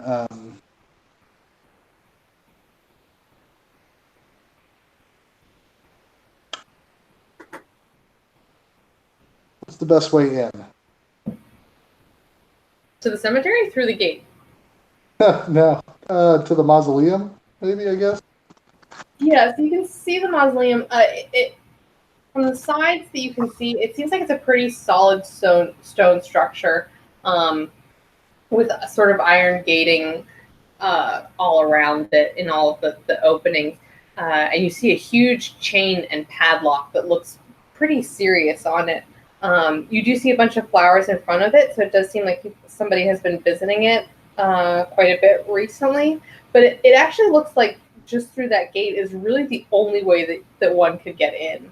But it is currently closed. So be it. I report. I kind of shake the gatekeeper out a little bit. What's up, buddy? Hey, you can't be in here, kids. And he starts trying to, like, shove you out of the gate and close it. He's like, you can't be just tricking folk into opening gates for you. You're not allowed in a cemetery. It's disrespectful. Hey, well, you were just saying that you were going to let me in. I didn't say such thing. You can tell he's, like, confused. He does not remember how he got here. You can sort of tell. He seems really confused, and he's trying to push you out and close the gate again. What does he want? What does he desire? He wants to protect the propriety of the cemetery. I see. Like, we were just some students from the local school paper, and we were writing a local, an article. We're for the investigative club. Like investigative journalists. Well, the dead don't want no journalism here. They're beyond all that. They want to rest in peace. They don't want no stories written about them. You're going to talk ill of the dead? No. I was thinking more a piece of warning people away from coming to the cemetery. Well, that could be a good angle. Right? Like. I mean, unless they were coming all respectful, like. Or what about midnight? What about an article? Yeah, about how to come respectfully to the cemetery. Can you believe these hooligan children? Let's talk inside. Inside the cemetery? Yeah, in your little house. Don't you have a house in here? There's probably a nice bench to sit down on. I do live at the cemetery. Been a cemetery man all my life. You seem like you are. I know a couple of grave diggers, They all want to use backhoes. That's not how you respect the dead. No, good shovels. That's what the creeper told me, at least. He always kind of looked grave diggerish. Oh, God. The creeper? It doesn't sound respectful at all. Oh, no, he was just a monster I knew. Monster or a person. He was a real huge guy that would dig graves. I'm sure you cross paths with him. For employment? Yeah.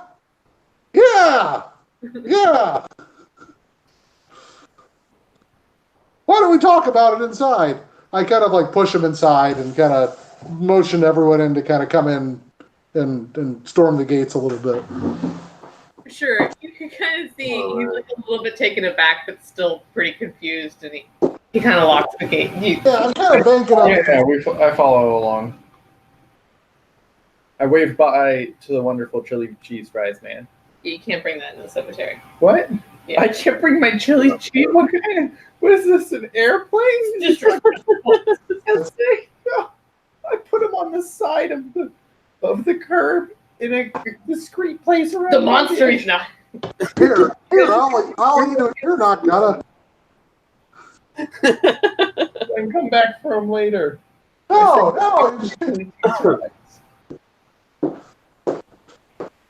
Norval just eats them in one bite. Oh. Oh god. Yeah, I follow along into the cemetery.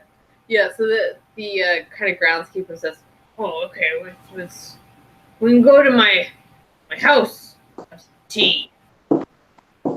And he sort of like leads you up to one of the paths through the cemetery, and you guys are at one of like sort of the back gates, and he kind of like leads you up through the cemetery. It's very dark and creepy, and takes you around to the front main gate, which is also closed because it's midnight.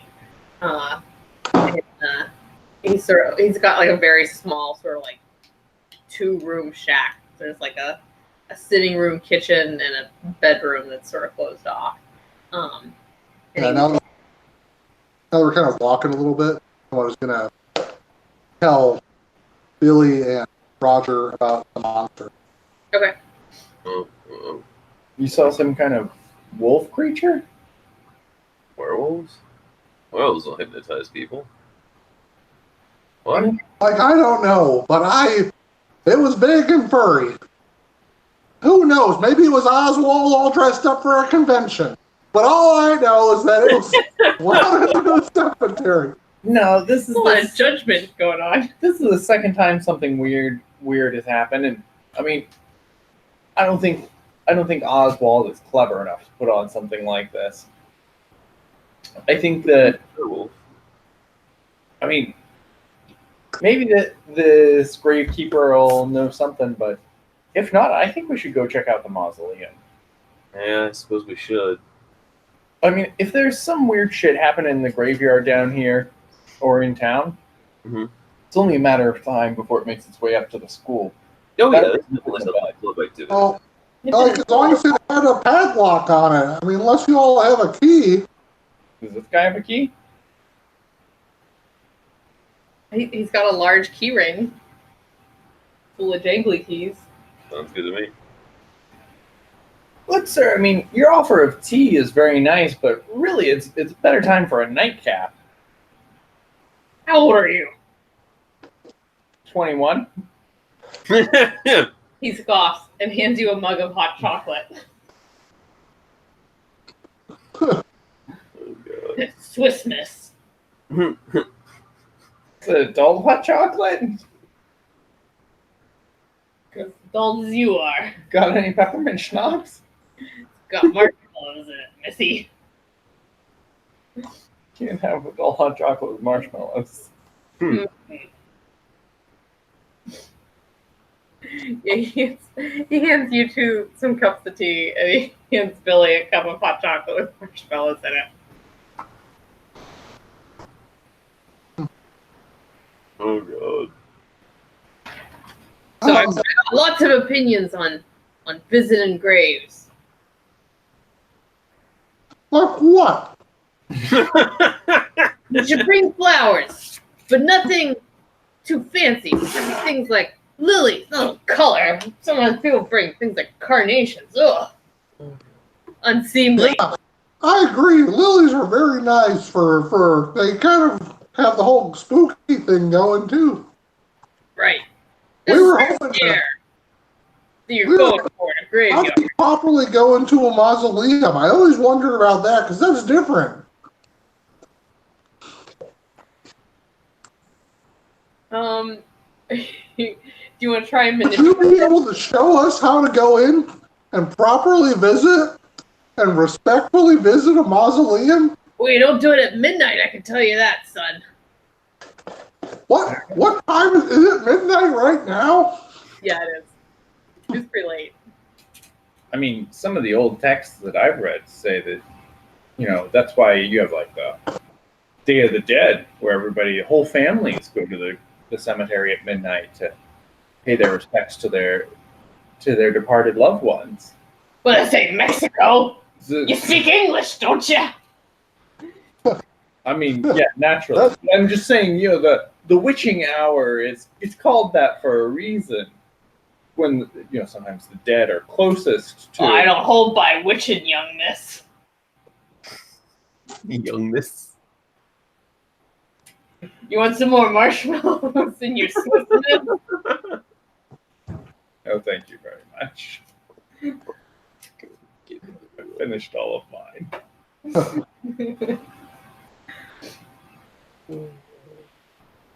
So,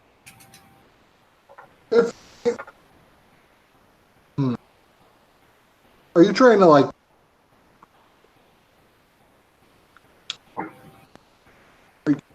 Trying to like manipulate him into sleeping with alcohol or something? No. Well, yeah, that was an idea. He seems uninterested. I think we should just mug him. Serve your Let's mug him for his. You're like 13. I think we should just mug him for his keys. If you guys keep him distracted, I'll sneak up behind him with the shovel he's got over in the corner there. Surely. Pretty sure we have at least one family member in that mausoleum. I don't see why we wouldn't. Can't we visit?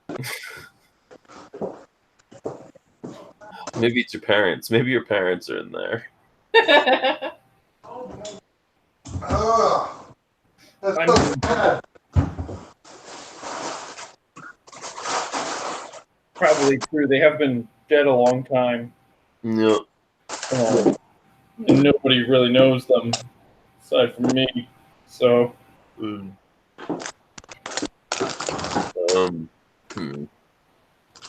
to call him a favor, but I'm not sure how that would work.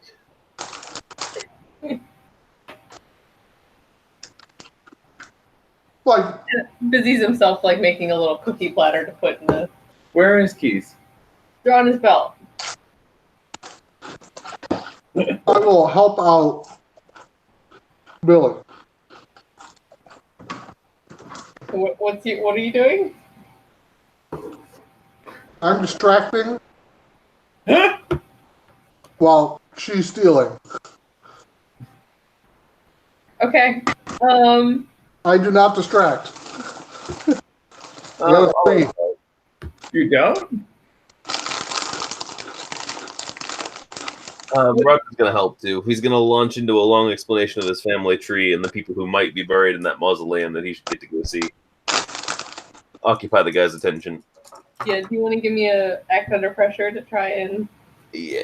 do his keys? And then Roger can give me a help out. Please him. Okay. Five. Yeah, I kind of busy myself looking at the knickknacks on his shelves, and then eventually go over and try to slip his keys off. I gave you +2. I rolled a 9. Okay. Oh, damn. So All right.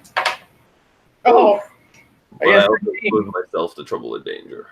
Yeah, with your help, I get a 13. No shit. I'm so better at rolling 2d6 than I am at rolling 1d20. you really are. But you're never gonna level up. I don't need to. Apparently You don't not. get more moves that way. Who cares? I can roll 11s on anything. What happened when I get a 12?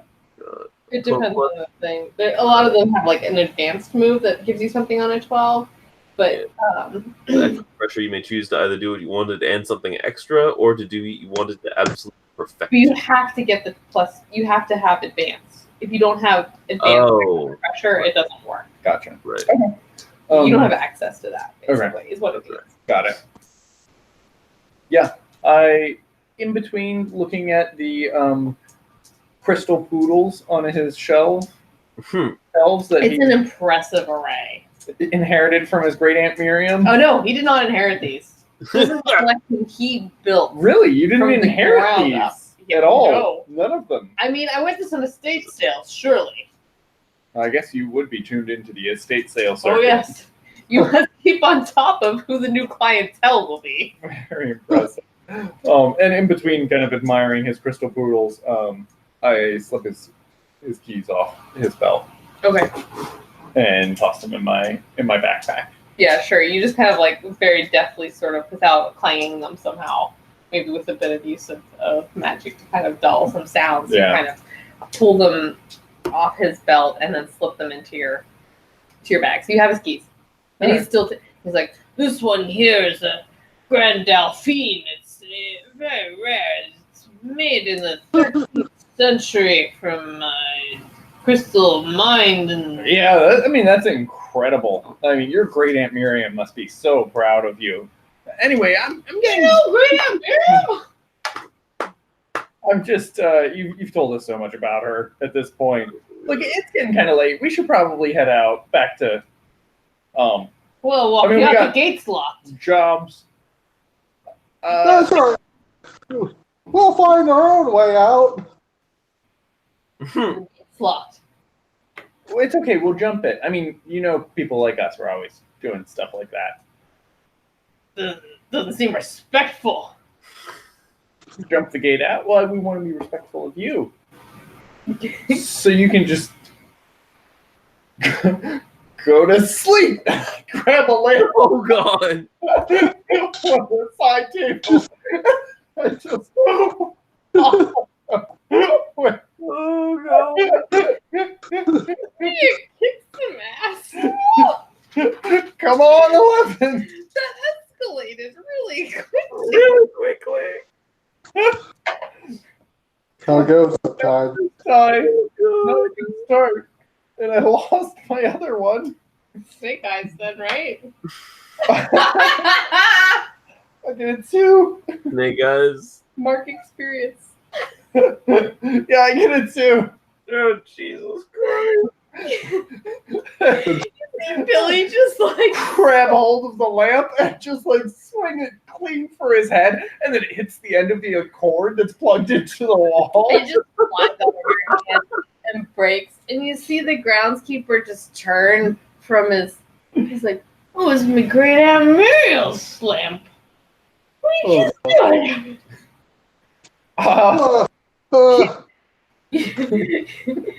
You see him sort of like look at his watch. He's like, I think it's time I escorted you guys out. And you see him sort of reach down to his belt. Guys, Like, cheese it! He's like, I "Hey." Oh no! For the door, and put my hand on his shelf full of crystal poodles and just like propel my Oh forward to get extra speed toward the door Oh God! to get out. Oh no! There's like a cacophony of breaking poodles, and you just hear the groundskeeper going, "Oh, my poodles! No! Oh, why do you think I can glue them together?" And he just like falls to his Oh no! Devastated that poor man. He's better off now. Don't worry. Ugh. gotta cut him off early, like a band-aid. Get him off early at the age. Of, I also run out after we smash the poodles. yeah. Run out of the house.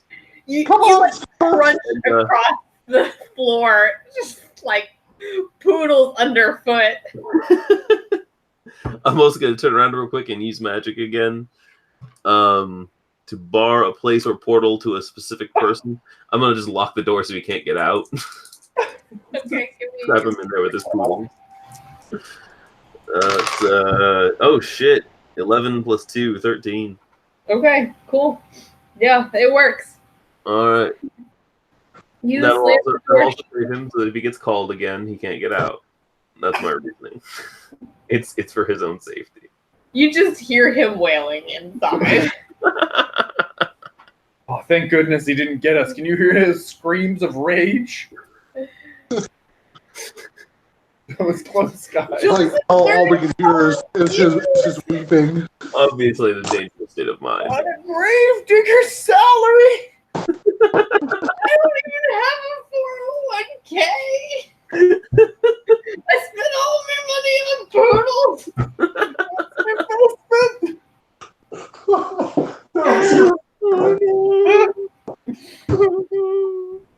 I think we've saved this man. He's been sufficiently saved. Yeah. We're Yeah. good people. Let's Let's go check out the You mausoleum. kind of know the inherent risks in that. Look, we saved him from ghosts or something. Maybe wolves. Maybe ghost wolves. So, he owes us. Reasonable. I'd say we did a good job of that. Cool. I think we should go to the mausoleum. Yes. Let's go find out what's in there. If there's anything horrible and furry. Alright. Yeah, so you guys head to the mausoleum. Are you guys just like walking in the dark? Do you have any light? What are you doing? We don't have any light for this. Okay, you're walking. I don't have light. And he has much light. Yeah, we're just walking.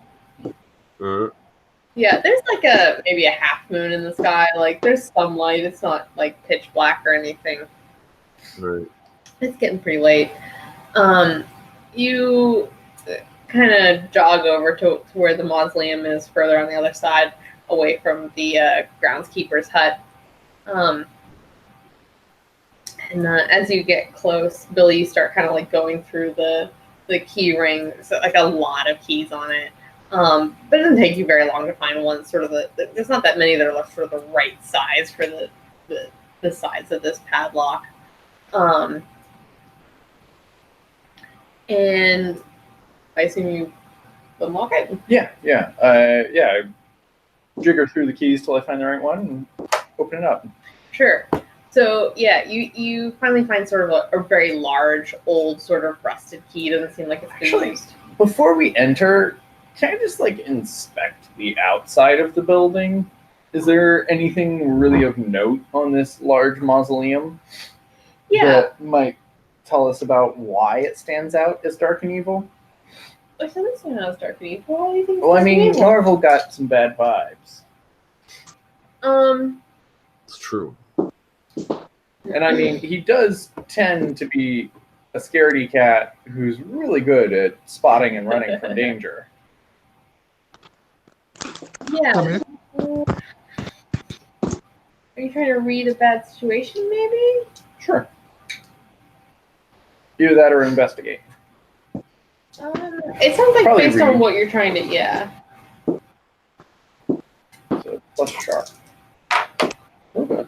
You gotta be doing your box. I get a 5, so I fail.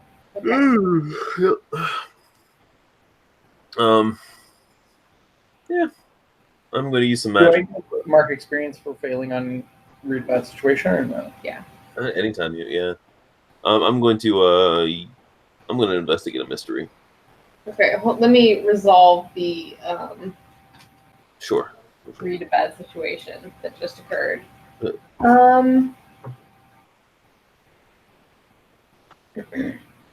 Yeah, so you sort of head up and you pull out the key that looks like it's gonna match, and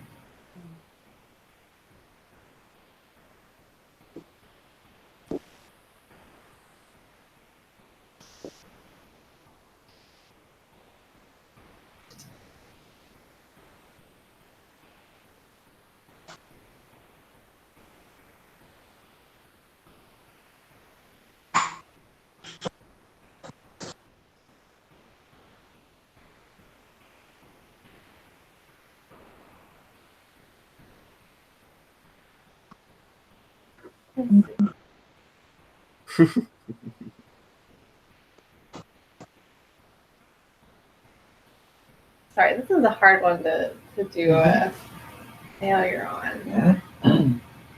Yeah, I think it I don't know. I think I have to do a hard move on you. All right. I think you're sort of peering in on the mausoleum, and you pull up the key, and you're looking in as you sort of unlock it, and you hear the key kind of click. But before you have a chance to open the lock, you feel sort of a rush of mist come through the iron gate, and something pushes past you. You can't quite see it as it like knocks you down very quickly, and you go tumbling sort of down the hill. You land on your stomach, and you can feel something on your back, something large on your back. What do you guys do? What did we just see? I don't think you saw much because it's dark. So you saw some sort of like dark mist come through that wrought iron gate. You saw something materialize kind of quickly and hit Billy and knock her down. The key, I think, is stuck in the lock, and you're maybe 2 or 3 yards down the hill on your stomach. Oh shit.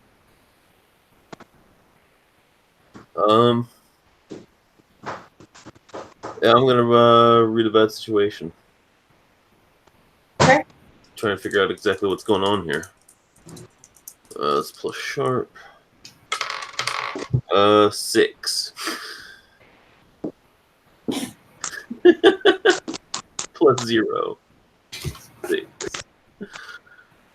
Shit. Yeah, I think as it sort of pushes past you, let's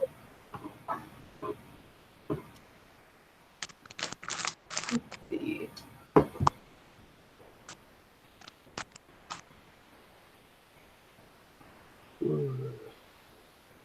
Yeah, it pushes past you and knocks you a foot back. That's all that you comprehend at the moment. Alright.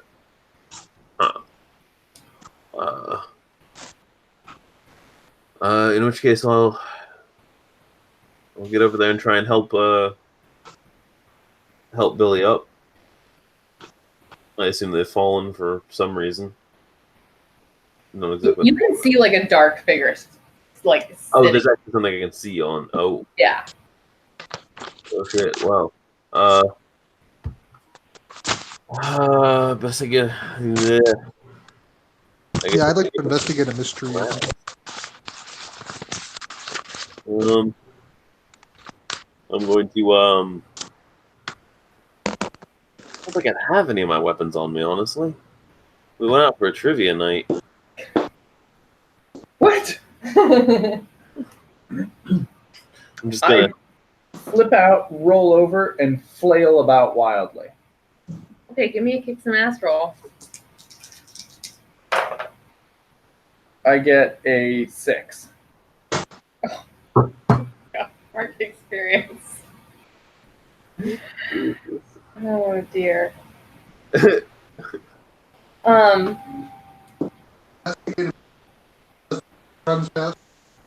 What's that? I roll investigate a mystery. You're investigating a mystery. Billy's being attacked, FYI. Oh, Sorry, 1 second, I lost my... Yeah. Okay, yeah, so, Billy, you kind of, like, roll over and flail wildly, and as you do that, you feel something just kind of, like, you can feel sort of, like, 4 points of weight on you, like, limbs, sort of pushing down on you, and you sort of, like, kind of backhand with an elbow, and as you do that, you feel something grip Yeah. an elbow, and you feel something furry kind of dip down into the crook of your neck, and you suddenly feel faint, and you take 1 harm, ignoring armor. Yeah, I scream out in pain, and I'm like, fuck, help me! Oh man. Can I roll protect someone? Try and get the thing off Billy. Yeah, I think unless you're trying to prevent the harm that just happened to her. Yeah. They're down thrashing around, right? So yeah. So I'm just gonna yell, Have her about to win and going for a kick and try and just kick the thing off of her. Okay. Yeah, I'd said earlier that I wanted to investigate a mystery. Yeah, Oh, if right, yeah. Billy's being attacked, that's fine. I rolled high. Okay. I rolled a 12. Okay. So I guess I peer closely as Billy's getting attacked. What's going on? I can't see what's happening. Billy, stop screaming! Okay, so what are your What questions? sort of creature is it? Yeah, I think your eyes are sort of adjusted to the dim moonlight, and you can kind of make out sort of very short back, like it's something semi-bestial. You see very short back legs and sort of long, almost like bat-like arms, and you see sort of like the leathery wings sort of attached to those, although it is on the ground on Billy. And you see like sort of large ears coming off of a large head that is down and attacking Billy. Marvel, help me! Jesus, it's gonna fucking kill me! There's no time to be doing fucking science investigations! What can hurt it?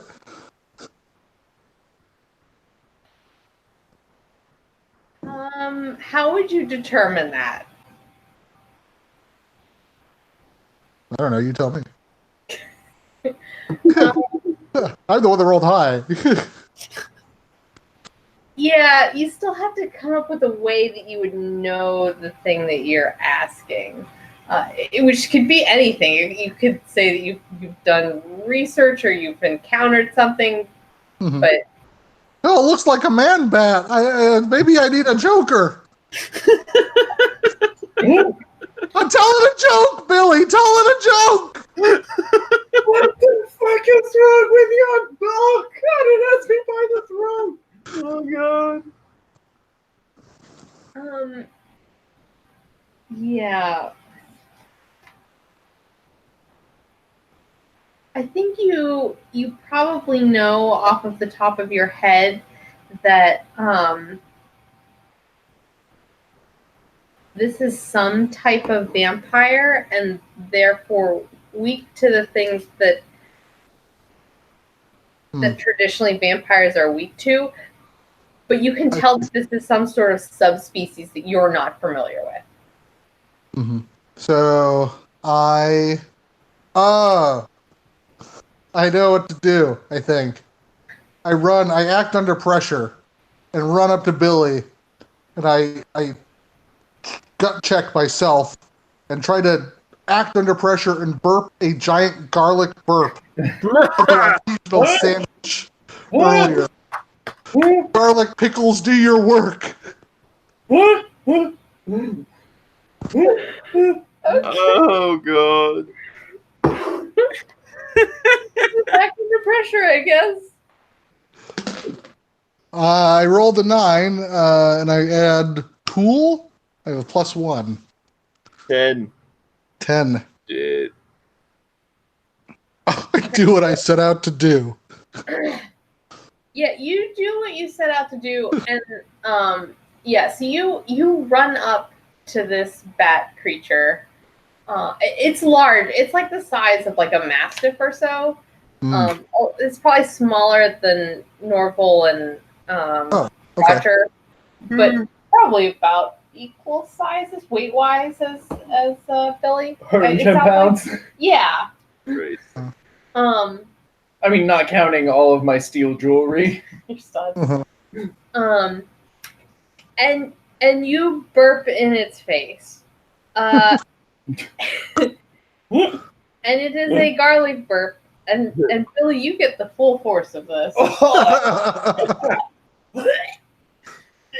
That's where the prize basket went. And just a leathery wing comes out and sort of pops you back, Norville, and you fall back on your butt. Roger, what are you doing? I was going to protect someone.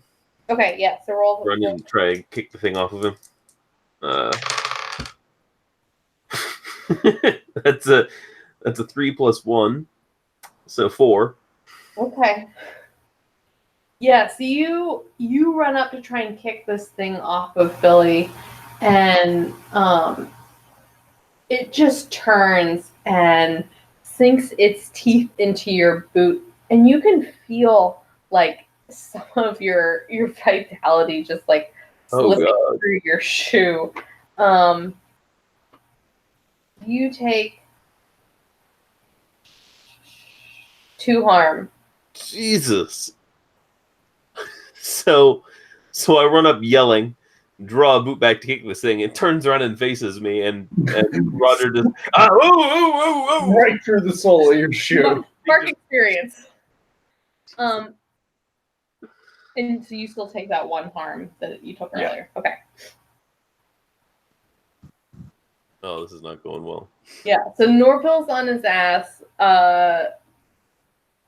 Roger has had some of the blood drained out of his foot.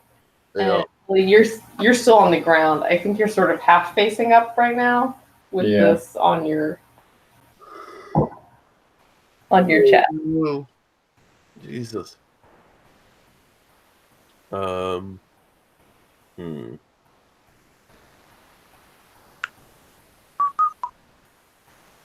What do you do, Billy? I think I am going to continue to frantically try to shove this thing off of me. I try to kick for its groin if it has those kind of anatomical bits. Okay. With the studded part of my shoes. Boots. Combat boots. I think that still kicks some ass. All right. You're like in hand to hand here. Yep. I get a Better. 9 minus 1 is 8. Okay. Sorry. That's a good. Actually, I have a ritual dagger. I pull out my ritual dagger, and that's what I'm trying to, stab it and shove it off of me with. Yeah. So yeah, you stab it for how much harm? 1 harm. The ritual dagger. Yeah, and you hear it kind of like hiss, and you see some sort of fangs and sort of blood is like, and you kind of get it in the ribs. As you do that, it sort of reaches back and tears at you with 3 claws and does 3 harm. Cool. 2 harm? No. Okay, yeah, 3 harm. All right. So and that means, am I unstable if I've taken 4 total? Yeah. All right. Did the garlic burp not work? The garlic burp did not work. It distracted it briefly, but the beast did not seem terribly perturbed by that. I've got another idea. I break my baseball bat over my knee and use it as a stake, stabbing it deep into the vampire's heart. Okay, give me a kick some ass roll. Kicking some ass. No, I'm not. I got a 6. Mark experience. Help! I'm dying! This is my last adventure! Graveyard! So metal! Oh, God. I really liked you, Billy, but apparently garlic burps aren't enough. You were my friend! Yeah. I mean, like we knew each other. Yeah. So you break your baseball bat over your knee and then like kind of come in with a yell over this bat creature and try to stab it with the sharp end of your baseball bat. You see the baseball bat sort of sink into the bat, and as I don't know, because you got a full fail, it wasn't a partial fail. Yeah, see, it kind of dodges out of the way. It grabs you with its talons, and you feel it. You feel some harm being done to it, or some harm being done to yourself as it like pulls some life force out of you. And as it does that, it all of a sudden dematerializes. You fall through it and onto Billy, and it rematerializes on top of both of you. Oh no! Sprints into the mausoleum, and you just see the gate shut, close, and the keys are gone.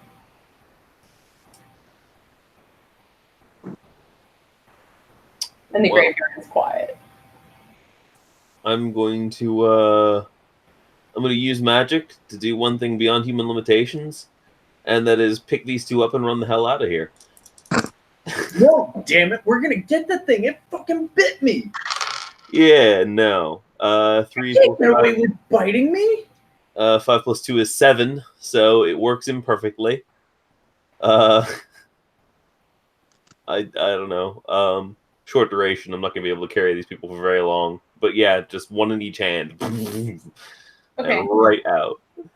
Sure. You grab each of them very briefly, and you can feel the wind going out of you sort of as you run, and they get heavier and heavier. But you get them at least to the gate. Yeah. Kicking and screaming the whole way. And bleeding. Yeah. And screaming and bleeding the whole way, yeah. Christ. I dragged them out of the cemetery. And is the hot dog person still there? They're just closing up. Hey! Do you guys have like a first aid? Man, we're all out of fries. The kitchen's shut for the night. Nah. First aid kit, like band-aids or anything. We had an accident. I need to. He kind of like looks over at Bill and he goes, "Oh man, you trip on a gravestone or something." Yeah, like my entire front is covered in blood. Yeah, she was. My coat. She was I saying up picked trying up my- to reenact some scene from Dawn of the Living Dead. I don't know. She fell down and hurt herself on a gravestone. It was real dorky and dumb. Look, do you like Neosporin, something like that? He hands you a first aid kit. He's like, "I think you don't pay me enough for this. I gotta go." It was like a puddle of blood on the He gets on his moped and he goes, "Ciao." Ciao. All right. He's clearly a fan of the other. I don't know, Billy. I think it's probably good to come back tomorrow too. Let's come back not during the middle of the night. Yeah, it's probably just sleeping there anyways. You know, we know where its home is. We can just come stake it in the morning. All right, we're gonna kill this fucking thing though. All right, first, what do It's I roll this up? my trench coat. Is it Hellfire? Yeah. I mean, look at it this way. We just get some safety pins, and we'll just stitch that up right away, and it'll look double cool. I can't. They can tell the wolf did it. The blood loss. You get the first aid kit, and Roger, you're able to kind of like at least stabilize. I think you're allowed to heal one injury. Oh god. For a first aid kit, you're able to stop the bleeding. Slapped just a whole bunch of band-aids on there. Do you have to roll for it or no? I don't think so. Unless you're trying to do it like under some sort of stream. All right. It's like now like 1 a.m. It's pretty late. Yeah. No, let's go back to school. Go home.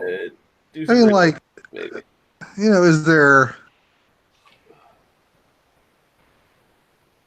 I'm actually gonna call my mentor first thing in the morning. Somebody's gonna know something about a vampire living in there, right? Maybe investigate a mystery again before we leave. Okay. What are you doing? Staking out the mausoleum. Okay. For like how long? And you're just watching it, or? Yeah. Like, you all go do whatever you want to do. I'm just going to park my van here.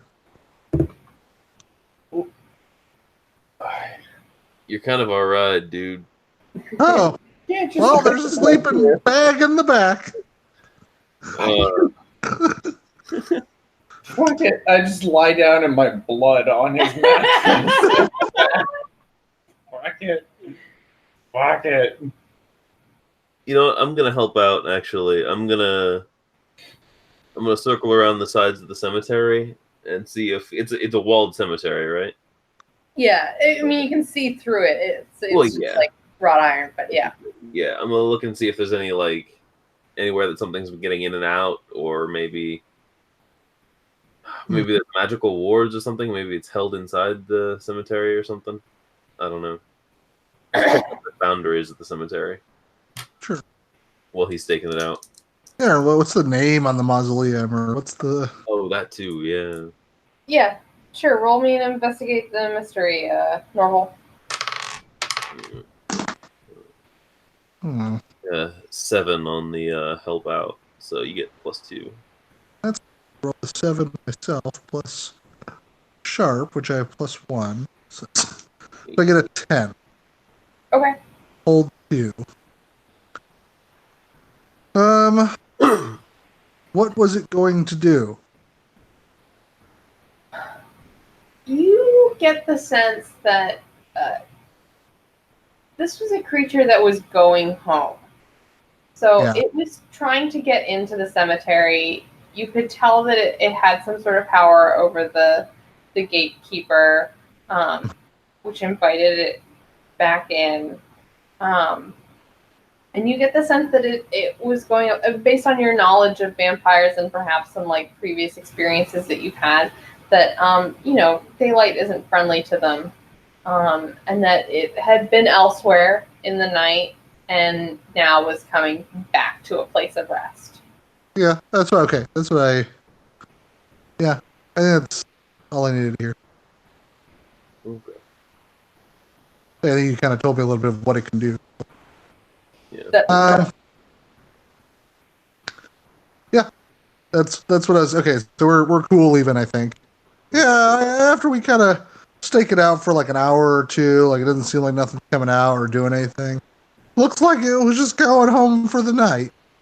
I think that while you're sort of like sitting there, and I imagine you have some sort of investigative sorts of things in your van, and so maybe you have like a pair of like bird watching binoculars or something. You sort of pull them out, and while you're sort of waiting, you have some time to sort of investigate the mausoleum or inspect it a bit more closely.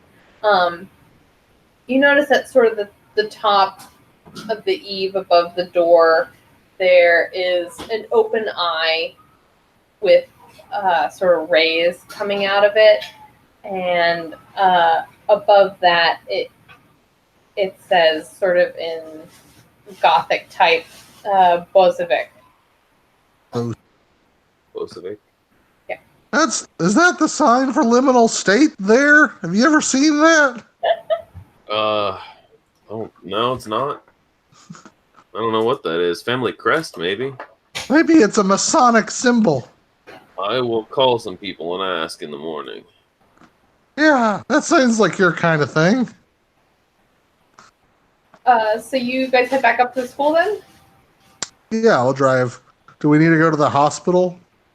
You can drive up to the school and drop Billy off at the infirmary if you so desire. Yeah, we just kind of throw you out. And... I mean, it's part of the main building.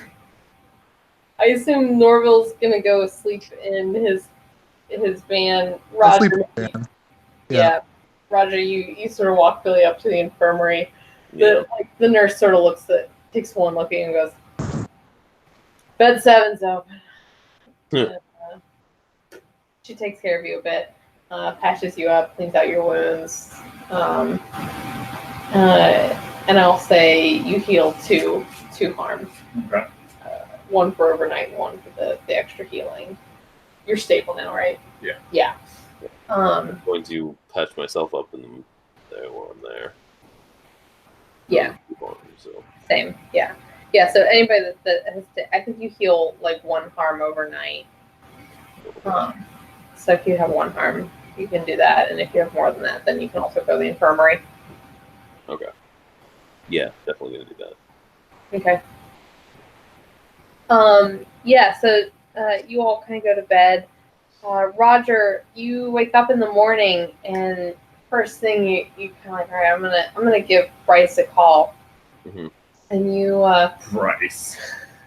Bryce, my dude. Yeah. you go back to the jeans you were wearing the previous night, or the khakis, or I don't know what the heck you wear, and check your pockets. Plaid now. They wear plaid shorts. My cargo shorts. Yeah, since we were out, I was slumming it last night. So definitely cargo shorts. You look through all of your pockets, and you realize your phone is gone, and it must have fallen out of your pocket when it knocked you back at the crypt door. Oh no. Oh, come on. Oh, that's not cool. Shit. I don't even know Bryce's number. Nobody memorizes phone numbers anymore. You don't know his number. Why would I know his number? It's in my phone. Unbelievable. Shit. Well, I guess I'm gonna have to go back to the cemetery and find it. I'm gonna run to the restroom real quick. I'll be right back. Oh. You know, I think we're gonna drop by. I'm gonna drop by Professor Bijan's office first, though. Okay. And give him a rundown of what happened before I go and get Yeah, that's a good idea. Yeah. But then I have to go get. I know it's an expensive phone too. I'm gonna remotely view my Hello Kitty thing that I threw in Mercy's car. See what she's up to this morning. Right. Orville is finding wooden objects to sharpen. You said you're sharpening steaks? Yeah. Good idea. Yeah, it is probably a good idea. I like that idea. And I'm like watching like Dracula. Research. Which one? Yeah, actually doing some Serial. research up at the school is not the worst idea. No, this is true. Well, if you've been paying attention the weeks beforehand, we'd already be prepared. We did cover But nobody can watch those jumbled 1950s videos about vampires. They're surprisingly good. So do I feel like okay the next morning? Yeah, I mean, you feel a little weak. You still have like 1 harm, right? Yeah. Yeah, you're like stiff and you've got some wounds, but the nurse did some pretty decent healing magic on you, and Not trying to crispy sunlight or anything. you're not thirsting for blood or anything. Okay. In the morning when I wake up, I would like to do a spell. Okay. I'd like to do a ritual to observe another place or time. I want to observe my Hello Kitty keychain that I threw on the dashboard of Mercy's car. Okay. I want to see what's going on in that location. You want to see specifically the Hello Kitty keychain, or you want to look at Mercy? I want to look at, like, I figured, like, that is my anchor to wherever her car is. Okay. And so, like, I want to observe that location and glean what I can. I'm pretty sure. Okay. Oh, Might tell me where she is, or where her car is parked, or if she's still at home, if she went to work the next morning, that kind of thing. Okay. Yeah, give me a... So I need to use magic. Yeah. And I have +1 to this from practitioner, +2 from here. That is 7 + 3 is 10. Okay. So then you just succeed, right? Yes. Magic works without issues. Okay. Yeah, so you kind of, pull out some of your reagents, draw a quick rune. Of Hello Kitty. Right. And your eyes kind of go white for a minute. And you Meow, meow, meow, meow, meow, meow, meow, meow, meow, meow.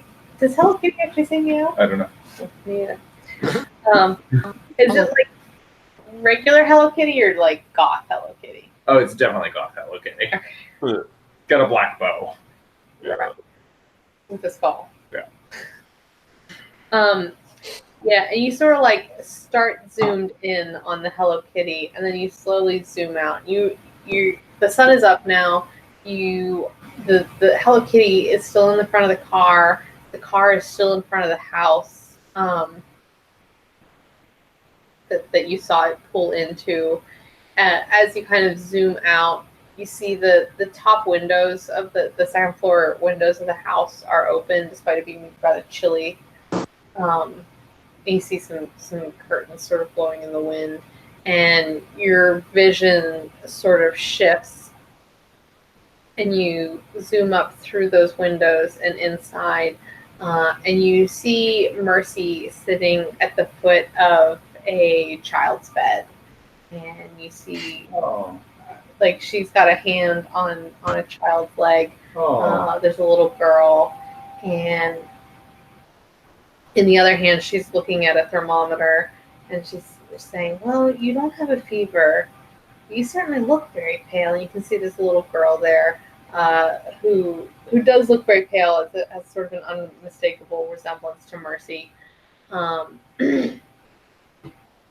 You hear something sort of grumbling from somewhere else in the house, and you see Mercy sort of turn and scowl and say, "Yes, I'm just checking on our daughter. Okay, I'll be right down." And she turns back to her daughter, and her face sort of softens and says, "Oh, yeah, maybe you better stay home today then, before your vision sort of clouds." And Guys, I'm worried about Mercy's kid. What? Mercy? What? Hello Kitty tells me that she's in trouble. Hello Kitty. Oh, that makes sense.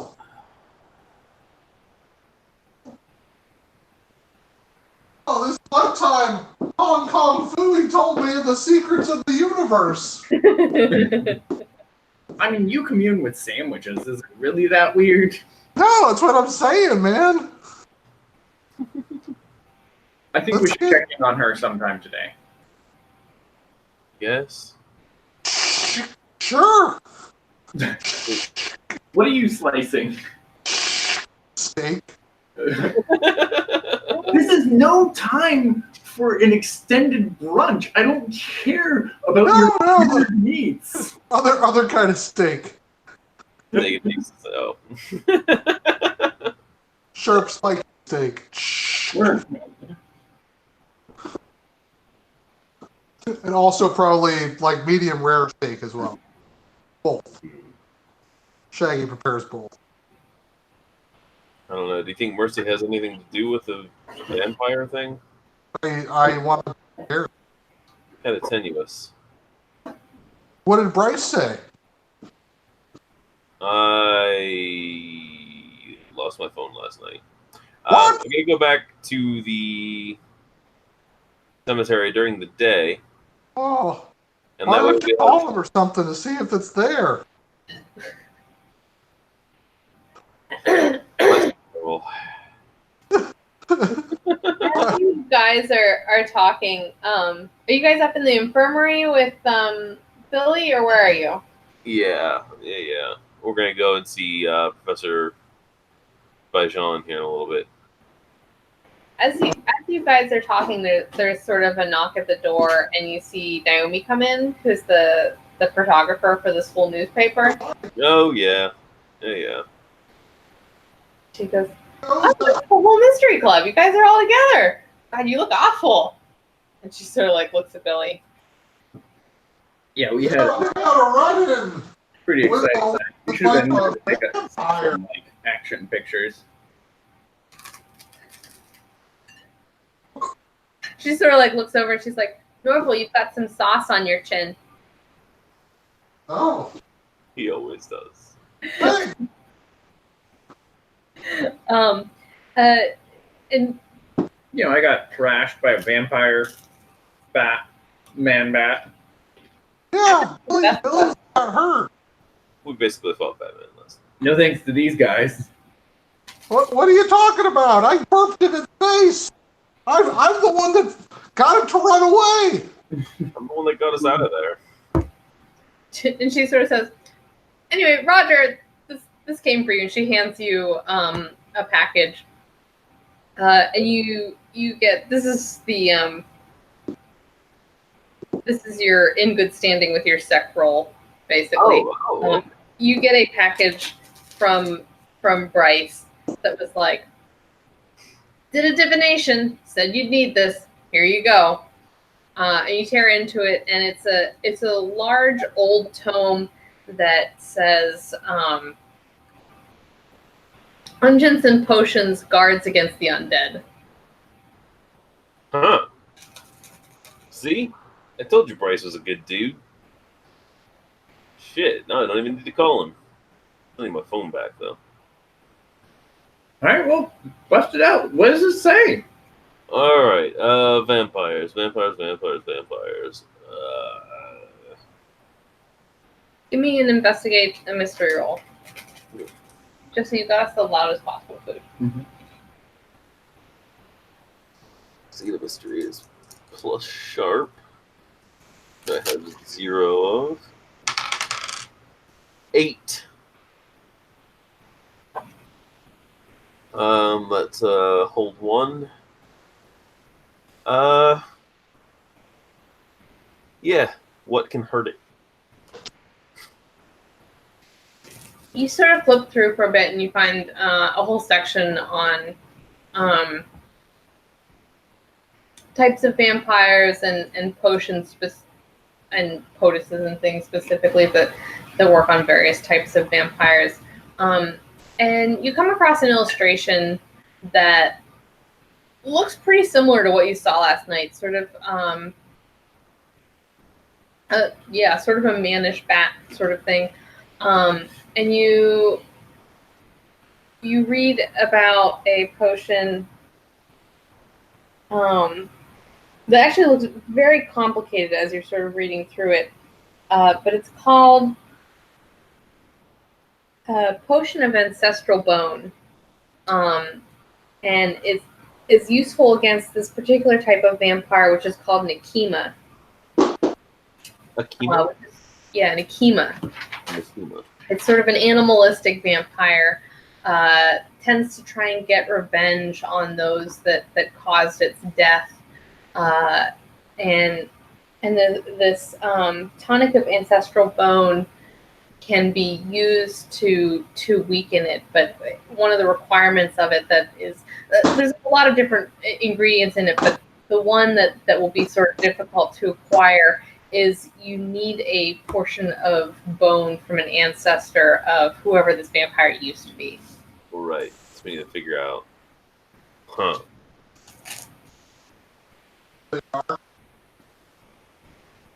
I guess we're going to need to do some digging and find out who's buried in that mausoleum. Yeah. Well, Bosovic. Yeah, you're right about that. We got to break in there. That's not... No. Yeah, we're going to have to break in there. And look, I'm going to be honest. If We by there might you mean have the to knock out the library, grave digger again. if by there you mean the library and break in you mean crack open a whole bunch of books on genealogy, then yes. Look, we already know where there's an ancestor buried. It's in the mausoleum. It's a big mausoleum. It's going to have a whole bunch of people who are not necessarily all related. Is That's it? how that It works. has like a family name on it. How's the name on it? It does, but They're all related. people gain family names by marriage and all kinds of stuff. Like, let's make sure we know who we're going for. Okay, fine. We'll hit the box.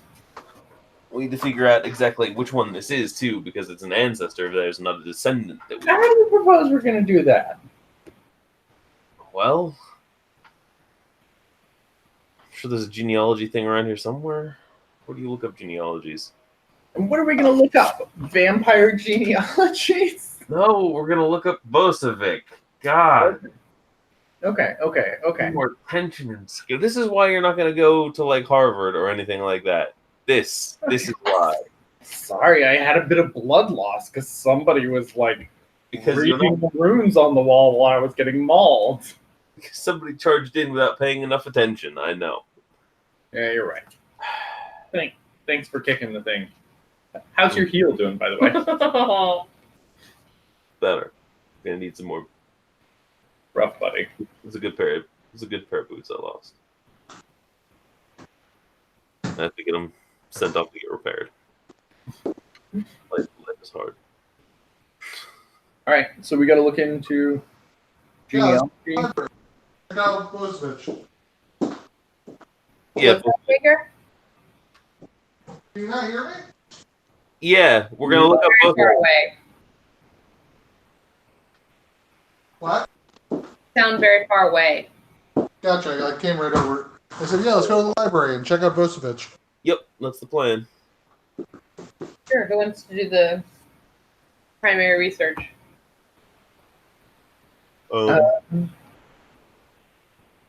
Your plan. Do you want to do it? Are you good at researching things? Not really. Mr. Harvard, let's see it. Cool. Get them books. Fine, yeah, I'll do it. Have you just been bullying nerds into doing your homework all these years? Talk a big game. Paying, coercing, really, I guess, is what you would call it. It's good life skills. So, I'll give you $20. You're gonna pay me to do your homework assignment for you, is that it? I need to see if you actually can do this kind of thing. All I've seen you do so far is charge in and get knocked flat on your ass, so. 50. 30. Unbelievable. Step aside. Neither all. I go chat with the librarian who I'm probably buddies with. Is this what kind of role is this? Investigate mystery. Investigate, so that's a 9. Sure.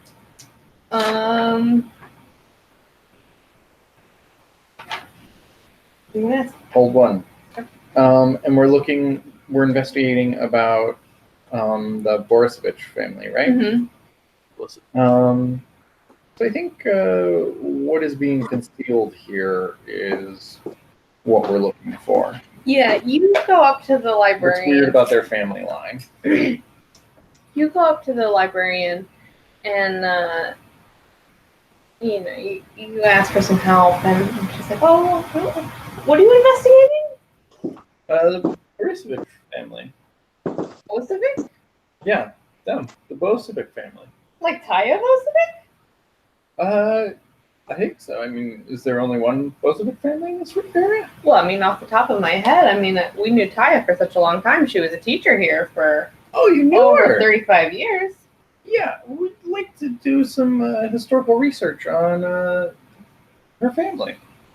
I'm helping Naomi with a feature piece. Oh, because of her about passing. Yeah. Exactly. Very sad. She's a really nice lady. She taught all of the great divination classes. Had a real eye for talent and bringing that out in students. Was there anything amiss around her passing, or I mean, I heard there was, something in her family.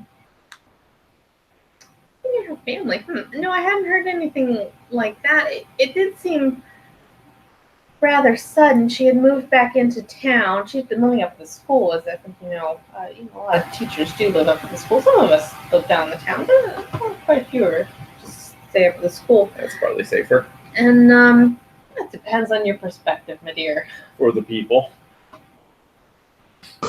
Indeed, your perspective. She retired. She moved down to town. Her daughter came back to town with her family. I understand that she declined rather quickly at that point. After she retired? Yeah, it happens to some people. They lose, having a a job, a thing to do every day. You hear about it sometimes. Was there anything strange around her passing? As we're like going through the books, maybe Yeah. news articles, that kind of thing. Yeah, the librarians were like, oh, not that I remember, and she gives you sort of like an obituary and some other like articles about Taya in her life. The obituary you sort of see very quickly has a picture of her and her daughter, who you immediately recognize as Mercy. Okay. The obituary says that Taya died at age 97, survived by her significantly younger daughter, and her daughter Mercy. You get the feeling she looked very good for 97. You get the feeling that there was some sort of magical anti-aging going on there. And you see a picture that says she was survived by her daughter Mercy, son-in-law George, and granddaughter Lucy. And then you see you kind of go back further and you see some articles about her work at the school. It seems like she's a pretty powerful psychic. And you see, she was a very powerful psychic, and the articles all sort of mention that she was the granddaughter of Helena Blavatsky, who is the greatest spiritualist of the century, kind of lauded as that. Where's that lady buried? Eastern Europe. Okay. I know where to go. That's Norville. I think we should visit Mercy, guys. I mean, No, I think you probably don't see where she's buried. I don't think it's like immediately obvious where the great grandmother is buried.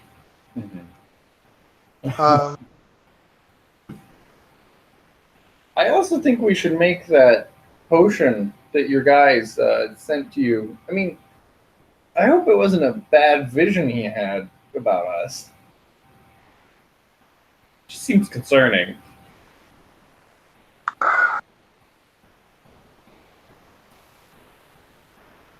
Talking to you, John. Can't hear you. Oh no. You can't hear us? It looks like he can hear us, but we can't hear him. Nope, he's shaking his head. Nothing changed. Can you hear me? Yes. Oh, weird. Can you hear us? Oh yeah, I can hear you guys. All right. I can see his mouth moving. I was like, John's just talking to himself. Nothing out of the normal then. That's cool. Yeah, no, we should make that potion though. That's a good idea. Which I guess means we're gonna have to go back up to the mausoleum. Well, before we go to the mausoleum, and while we're in the library, That's right. We need to. we identified the type of vampire. Yeah, Nakima. Could we look and see if there are vulnerabilities other than this potion that might be useful while we're here? Yeah, I think like as part of the original investigation, you probably see that like there are a number of sort of regular vulnerabilities that you would sort of expect of vampires: garlic, wooden stakes, and holy water, which will all sort of hold it at bay. You think perhaps your garlic breath didn't work due to potency issues? I don't think there was any potency issues with the Listen, I think I burped just fine, okay? It was You think actual garlic may do better than garlic vapors? I think the vampire is stealing our essence, alright? There's a purity of essence that is lost in this vampire. Yeah, I'll tell you, Billy, the first time I lost my essence. I don't want to hear about your essence. So those sorts of things and sunlight will all sort of stop and affect a vampire, but it will continue to come back unless you are able to use the tonic of ancestral bone on it. I've been making steaks all day. I do a quick van errands run to pick some garlic up from the store, and get some bottles of holy water from the local church. Sure. Gonna dip and dash. Hmm. I got, oh, hey, Father! Oh, sorry, no, I can't talk. It's nice to see you. No, that's great. That sounds like the service was great. Don't you want to stay and confess your sins, my son? Oh no, bye now. Just get a little water. Just real thirsty. Bye. Holy water is not appropriate for drinking, my son. I'm just really, I gotta cleanse the We're stomach. about to say mass. Great for gargling. Hands in that. It's been real kind of blocked up recently, Father. Gotta drive the demons out. You know what I mean? Oh God. This child shall be condemned to limbo because it has been unbaptized. Just club him with a lamp and cheese it. Jesus. Knock the fountain over. Oh God. Run for it. It's a fountain of holy water. Isn't that how they work? Where else would they get it? It's like a drink fountain. It's like I grab the water and I go. I dip and dash. And as they're kind of starting the service, I kind of close the door and kind of on the outside, breathing heavily. Sure, you stand so. That was close. But then I take my garlic and holy water and steaks and go pick up the other two. I'm actually gonna go to the local Bed Bath and Beyond or equivalent and pick up a couple high quality bathroom mirrors, the little round makeup ones. Okay. Yeah. Okay, you do that. You have mirrors. Yep. Mirror So the instructions he has for the potion of ancestral bone, does it require an ancestor of that person, or one of their descendants? An ancestor of that person. Okay, so it can't be Mercy.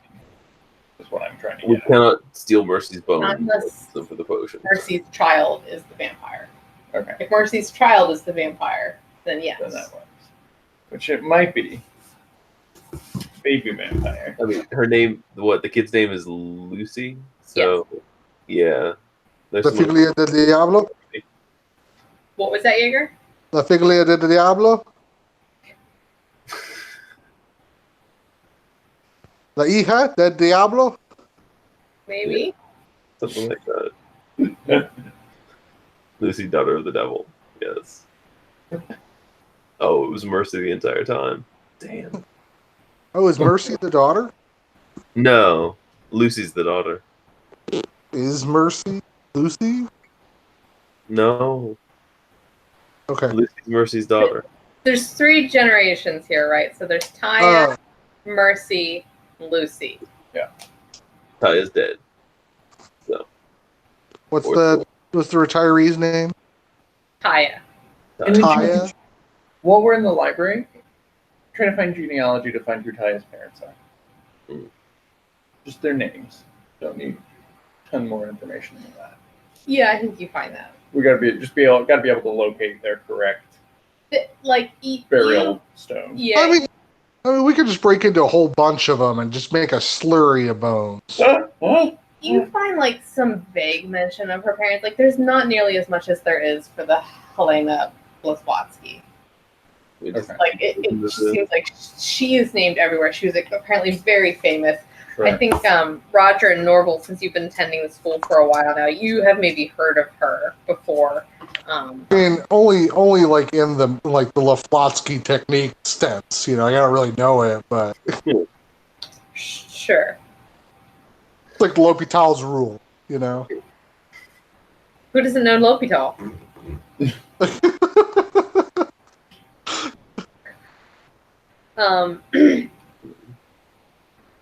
Yeah. Is it?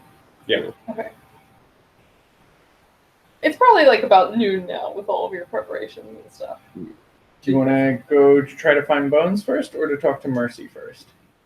Oh, we should probably talk to Mercy first. Yeah, your Otherwise, vision. the plan is basically breaking into the mausoleum and stealing one bone from every single skeleton just in case. Which... No, from her parents.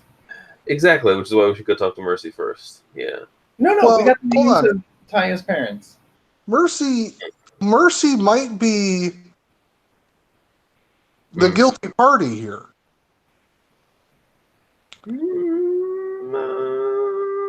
Excuse me, her mom's health suddenly declined when she moved back in home, and we're going to think that it's because she lost purpose in her work?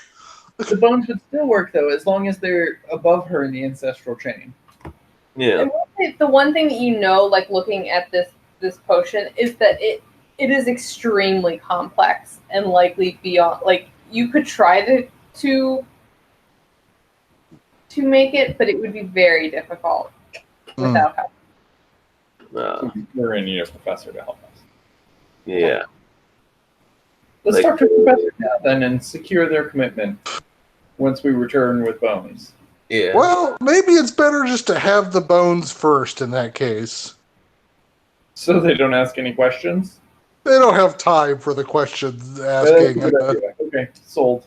The inevitable no.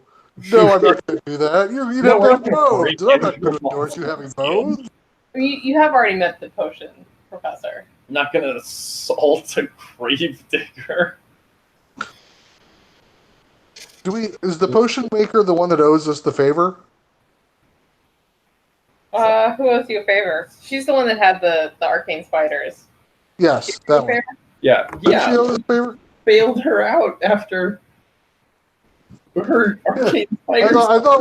thought we had one. That was like we'll look the other way on this arcane spider thing, but it's not like she has tenure, right? Like, Yeah, I mean, it's not like this is the first time someone has nearly died because of some professor's side project. I see. It's not as damning as we have a minor favor. We're in their good graces. No one actually died. Then maybe. I see. There was not threat level dragon yet. Okay. I say let's get in the van and go to the mausoleum. Alright. Do it. You drive down in your van? Yeah, we're gonna come back at a respectful hour. Where are you driving to? Are you driving to the side gate that's by the mausoleum or the front gate? What does my gut say? I get a 7. A 7? Yeah. Let me see. Sorry, I gotta pull this up. Oh, I'm gonna have to plug my phone. I am at a 7. Okay. So the keeper will give you general direction. Place one forward as you explore that. Yeah, as you're sort of driving down, it occurs to you to like have a look at the front gate before you actually turn towards the front gate. And so you drive by and you actually see a bunch of cops. And as you just kind of like pass the intersection, you see them talking to the caregiver at the open gate, and he's gesticulating wildly. And you see him like sort of indicating something small, smashing into 1,000 pieces on the floor, and looking very upset, and occasionally taking a break to sort of weep when the police officers seem uncomfortable, but also like sort of put out by this. And so you manage to, by trusting your guts, you manage to avoid that whole scene, and you go to the side gate. Side gate it is. Did it look like? And so, what happened to the mausoleum? Did something happen? No, you get to the side gate. It is now locked. You can see past. Oh, I see. He was describing the poodle smashing. Yeah. Oh, I see. Gotcha. Yeah. I was like, what? What is happening? Nobody knows what Oh police are God, doing. we're wanted criminals. You're clear of them.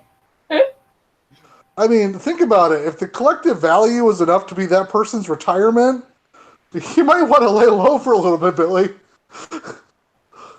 It didn't seem out of the required amount of It was malice. just, look, accidents happen.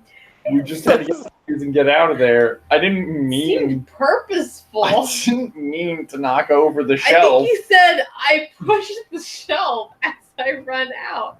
Like, Yeah, just kids being kids. Like, I just grabbed the nearest thing to throw in his way so he couldn't chase us. it happened to be $20,000 worth of crystal poodles. Happened to be. Happened to be. You get to the side gate. You don't see anything immediately out of the ordinary. The gate is locked. As far as you can see, the mausoleum is closed up. Mm-hmm. So, should have brought a crowbar. Or something. You do Yeah, the strength throws. Yeah. How are we going to get in here? I Do you have a gun? I have a sledgehammer or fire axe. I think it was. Did I use it as a fire axe last time? I don't Or remember. did I just use the baseball bat?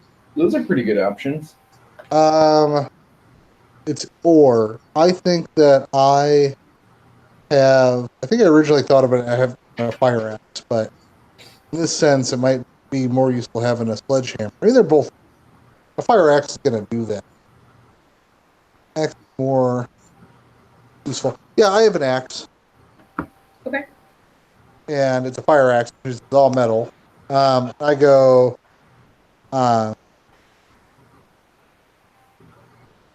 This doesn't have to be all metal. It's a nice axe. Yeah, I go break the padlock. Yeah, sure. You do that. You kind of go up to the padlock. You've got your fire axe in hand, and you kind of like lift it up, look around, and kind of go. A little. No one noticed this. Chunk.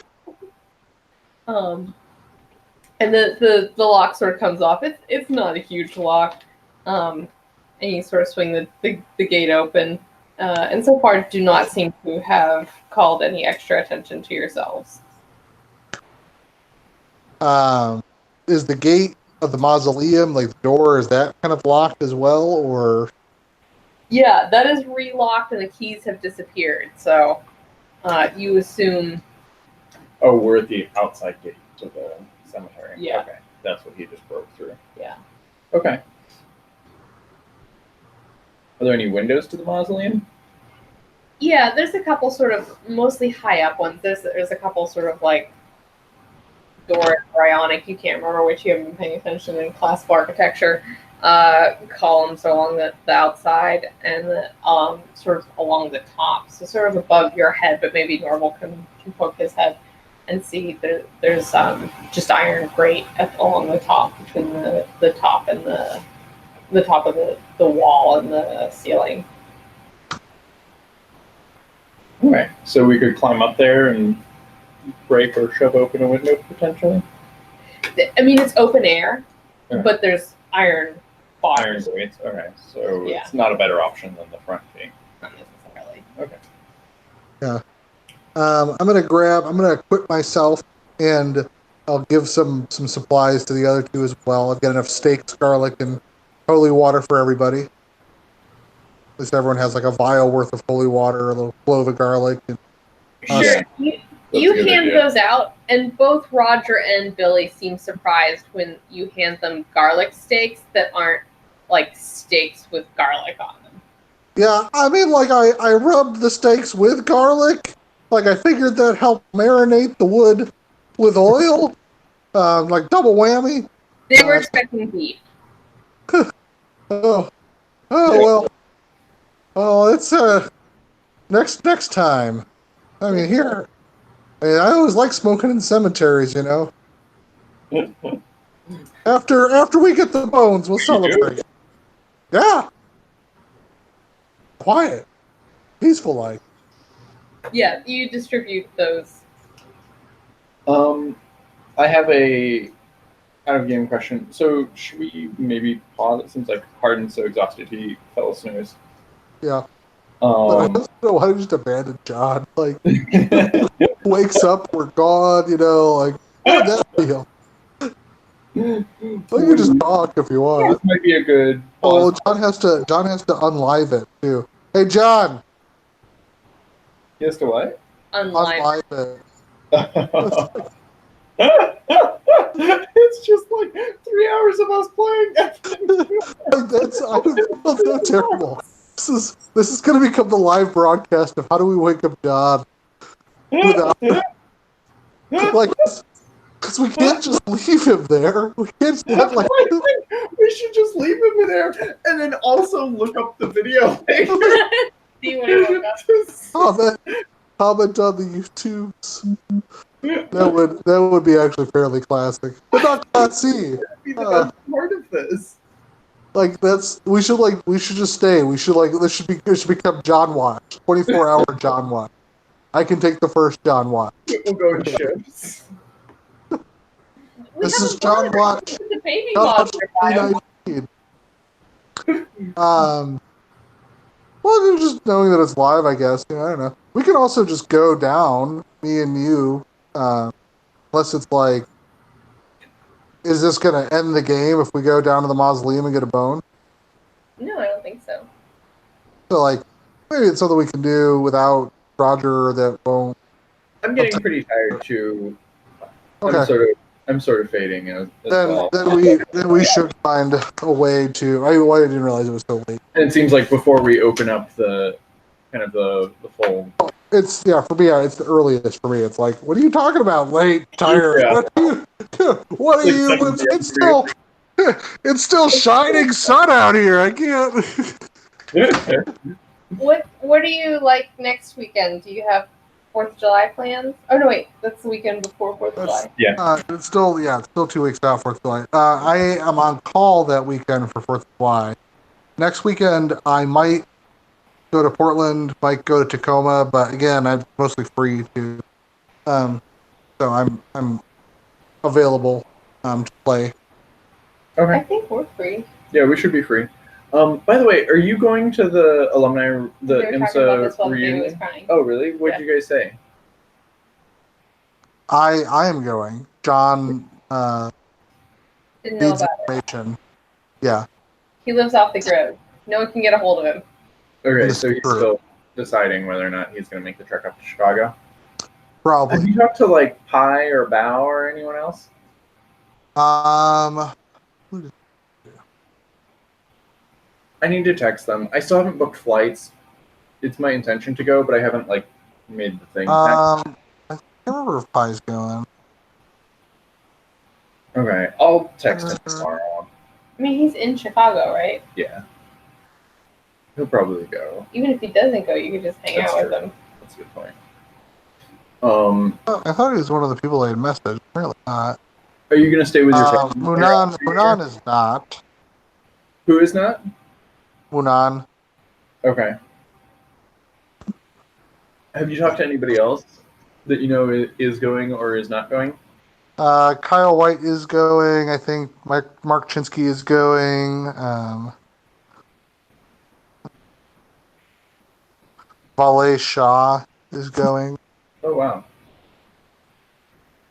I know Brittany Andres is going to be there. Manny Fassbinder. Bobby Schumite, if you know Bobby. Yeah.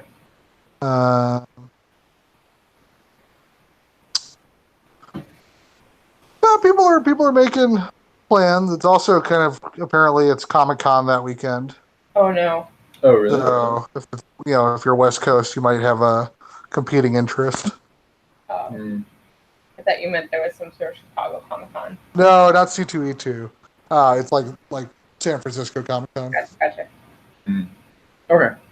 I'm I'm gonna reach out to Pi and Bao then and cajole them in to make sure they're coming. Yeah, I saw Bao. Really? Yeah, he came out for like a family winter vacation. His sister works out in Seattle. Oh, neat. And then he drove down here to Olympia with his girlfriend. We had lunch. And, like, he picked me up. It was like on my lunch break, so I took an extended lunch. And we had lunch in Olympia. It was nice. That's cool. In my Yeah, head, that's still dating Jenny. Yeah, for real. And then they went up to Vancouver and did skiing. Oh, cool. So he came, yeah, like it was like his sister was working until later in the day. So he had time to come down for lunch until she got off work. Before they went up and actually had vacation. Mm-hmm. Didn't get as much of that church done as I thought. I got the front kind of done. I'm still kind of toying with the windows, I guess. I think he's. I like the throne, though. Margaret clicked on Hardin's feed. I just wanted to make sure he's moving. He's not moving at all. He's not a baby, Margaret. He's not going to just stop breathing. He's moved a little bit. Like if you go back, his brain has shifted. Yeah, he's shifted his head. So his hand's like more in his eye now. Here, he's like slipping. Actually, that's going to be the game. I think. When do you think his hand will slip? I think he's actually got some good stability there. I say by 10 p.m. Central Time, it's going to collapse. You think 30 minutes? 30 minutes is your over-under on the collapse. I think that's way too long. I think he's got like inside of 10 minutes. That hand's going. I don't think he's got a strong foundation on that hand. No, it doesn't really look good. Do you think he's going to watch this video? I don't know. I've been thinking about that level 10, the level 20 game where y'all were demon hunters in Midland. You had to make level 10 or level 20 characters, 10 from a physical class, 10 from a... Yeah. I remember. Do you remember what you made? Fighter Bard, I think. Fighter Bard. Do you remember what John made? No, I don't remember. I thought John had made a Barbarian. You think you made the Bard Fighter? Yeah, I think I made Clarabold the Fighter Bard. Gotcha. Can't remember what John made then. Margaret, do you want to make a level 20? He may have been a druid something. Margaret. Yeah. Did you fight one later? I thought it was just John and you. I thought it was John. I thought you said, do I want to? And yeah, do one. Yeah, please. I do not have one. Yeah, make one and we can... I don't know. I've been thinking about it a little bit. I don't know if I want to go back there, but I've been playing with that level 10. I also looked at the Bard a little bit.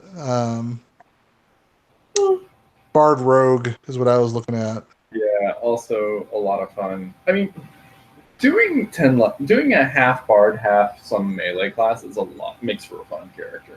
Well, I was looking at the Bard of Swords, or the Valor, whatever the one that like gets the extra attack. Like that can play down some pretty serious. It can be your swing fighter. Absolutely. That's what I wanted Mac to be, but then everybody else was melee, and I was like, all right, I guess I'm going spells. Should have just gone heavy into the melee. We could have been a melee squad. Yeah. I enjoyed that party. Actually, Mac, you're being immortalized now in my staff faculty game I play on Mondays. Like, really? I like Mac. She might be my favorite character that I've ever made.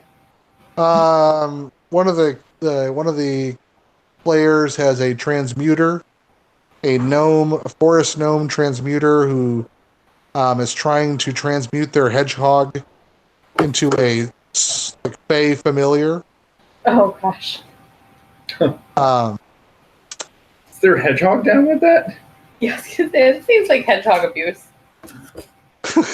Yeah, the hedgehog's cool with it. I'm actually kind of struggling a little bit to give them some connection to the story. So I'm like, yeah, they gave them a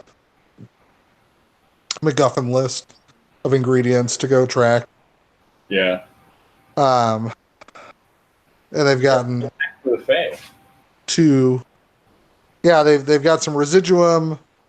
They have found. They've commissioned someone in the city of Dragonwick to get a hair of a quickling for them. Oh. And they have a line on location for pixie dust, which is a drug, I've decided, Oh. that elves take. They're like fighting the elvish mafia right now. So like pixie dust puts you to sleep, right? Yeah. But elves can't fall asleep, right? Oh. So like Can they not, or do they just not have to? They're no, immune. they can't. They're immune. Oh, okay. Yeah, because they're Fey ancestry. So like that actually might be something they would do as a drug. Like It's a cool idea. That'd be so bad. Can you imagine if you couldn't sleep? I couldn't be. I'd be so productive. I think Jesse would be mad. Yeah, I would go. Yeah. I need a break from. All of this. Yeah. Sure, yeah, you go trance for 4 hours, Go do some trance. Hey, I just do really trance out right fast, right? Hey, man, trance out. Trance. I need a break from myself. Sure. I need a break from you too. It's fair. That's a cool idea. I like that. And then the last thing they have to get is the hat of a red cap. Oh no. Oh. Those are bad. Yeah. And I told them, like the red caps show up spontaneously at murders of passion. Oh. And she was like, well, maybe I could kill someone. Like, oh, that sounds like a murder of premeditated murder. I don't think you can do that. You just have to go around sowing rumors and be like, hey, I hear your wife is sleeping with the blacksmith. Yeah, you gotta like think outside the box for that one, or just keep it ear to the ground for the crimes of passion. That one's gonna be hard. Yeah. Cool. So I can stay on John Watch if y'all want to go. I'm okay hanging out. I think you should abandon him. I mean, I think it's I'm not going to abandon John. I'm going to talk to John. John can watch the video later. the monsters aren't gonna get him if we leave him. I feel it too. Cat. What if he's on here for like hours and hours? What if it's like midnight before he wakes up? You're gonna be waiting a long time. I'm not waiting. I'm just hanging out with him. I'm just doing stuff in my apartment. Just hanging out. I'm gonna play chess with you while I watch John. When he wakes up and you're like, "Hey, buddy, Hey guys. what's going on?" Hey guys. You want me to get you a glass of water? Oh my goodness! What is that? Your neck feel a little stiff. Oh, is it a cop? Cop cars. Yeah. All right. So maybe on next weekend you may be in Seattle, Tacoma, but otherwise might be free. Yeah, Portland or Tacoma. Yeah. We don't have anything planned, so if you text us, the day before or the day of, I think we can make plans on the fly. You want to keep playing this game, or do you want to play something else? It's up to you guys. I'm happy finishing this session. That's a good approach. But if folks want to play something else, I'm open to that as well. I mean, I'm prepared, so Yeah. if folks want to play something else, fine. If we want to play this, it's already ready. So Cool. Alrighty. Extreme close up. What do you think? And it's Saturday that it's better for you too? yeah, Yeah, because otherwise we have work the next day. yeah, and I'm just getting back on Friday, so. Mhm. So. Okay. All right. Well, I'll see you next week, most likely. Yeah. All And I'm going to hang out with John for a little bit. And if it's like I'm going to wait until 8 o'clock my time. Oh, problem. good night. Sleep Have a good tight. night. Have a good night, John. Sweet dreams. Okay. Wake up screaming. Like, I'm hoping to wake him up. Like, maybe we all try together. Hey, John! Hey, John! Hey, John! Harden! There once was a boy named John Harden. He spent like 11 hours trekking on foot across town delivering mail today. He's He had exhausted. an 11-hour shift. Yeah, because Oh, I people. didn't realize that. because it was raining. So 11 hours through the rain. Yeah. Yeah. Fair enough. All right. Alrighty. I'll see you later. Have a good day. Have a good weekend. Good night, dude. Take care. Later. Bye.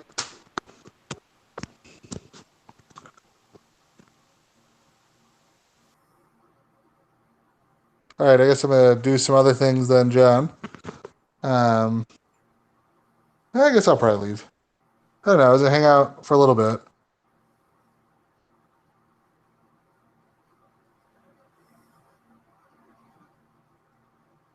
John.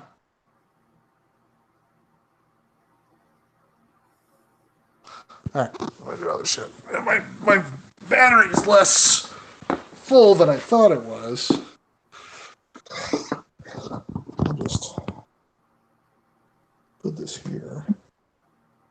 Oh.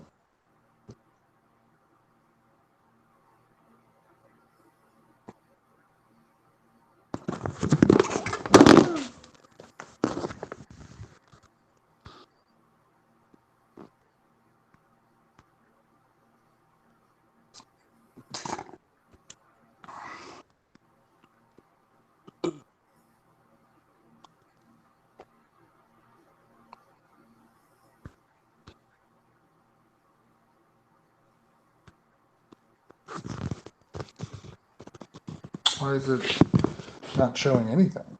That's what I'm interested in.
I think we're still live. John's still. Yeah. No, yeah. Sorry. Okay. Shit. Turning back to commentate. Oh, sorry. Fuck. What? Oh shit. How long was I out? What do you want to do with your turn? Oh. Where'd the others go? Sorry, buddy. You are waking up in a state of deep disorientation. Yeah. The party has moved on. God damn it. Oh. I thought it was rude to leave you to wake up to nobody in the room. Oh god, thanks. Yeah, shit. I'm sorry. I was trying not to fall asleep. No, you're right, John. You sound like you've done a lot of work today. So, It's a long day. Yeah. Oh. and you're also still live streaming, so I didn't want to have you wake up to realize you were still streaming and no one Yeah, let's just stop that right now.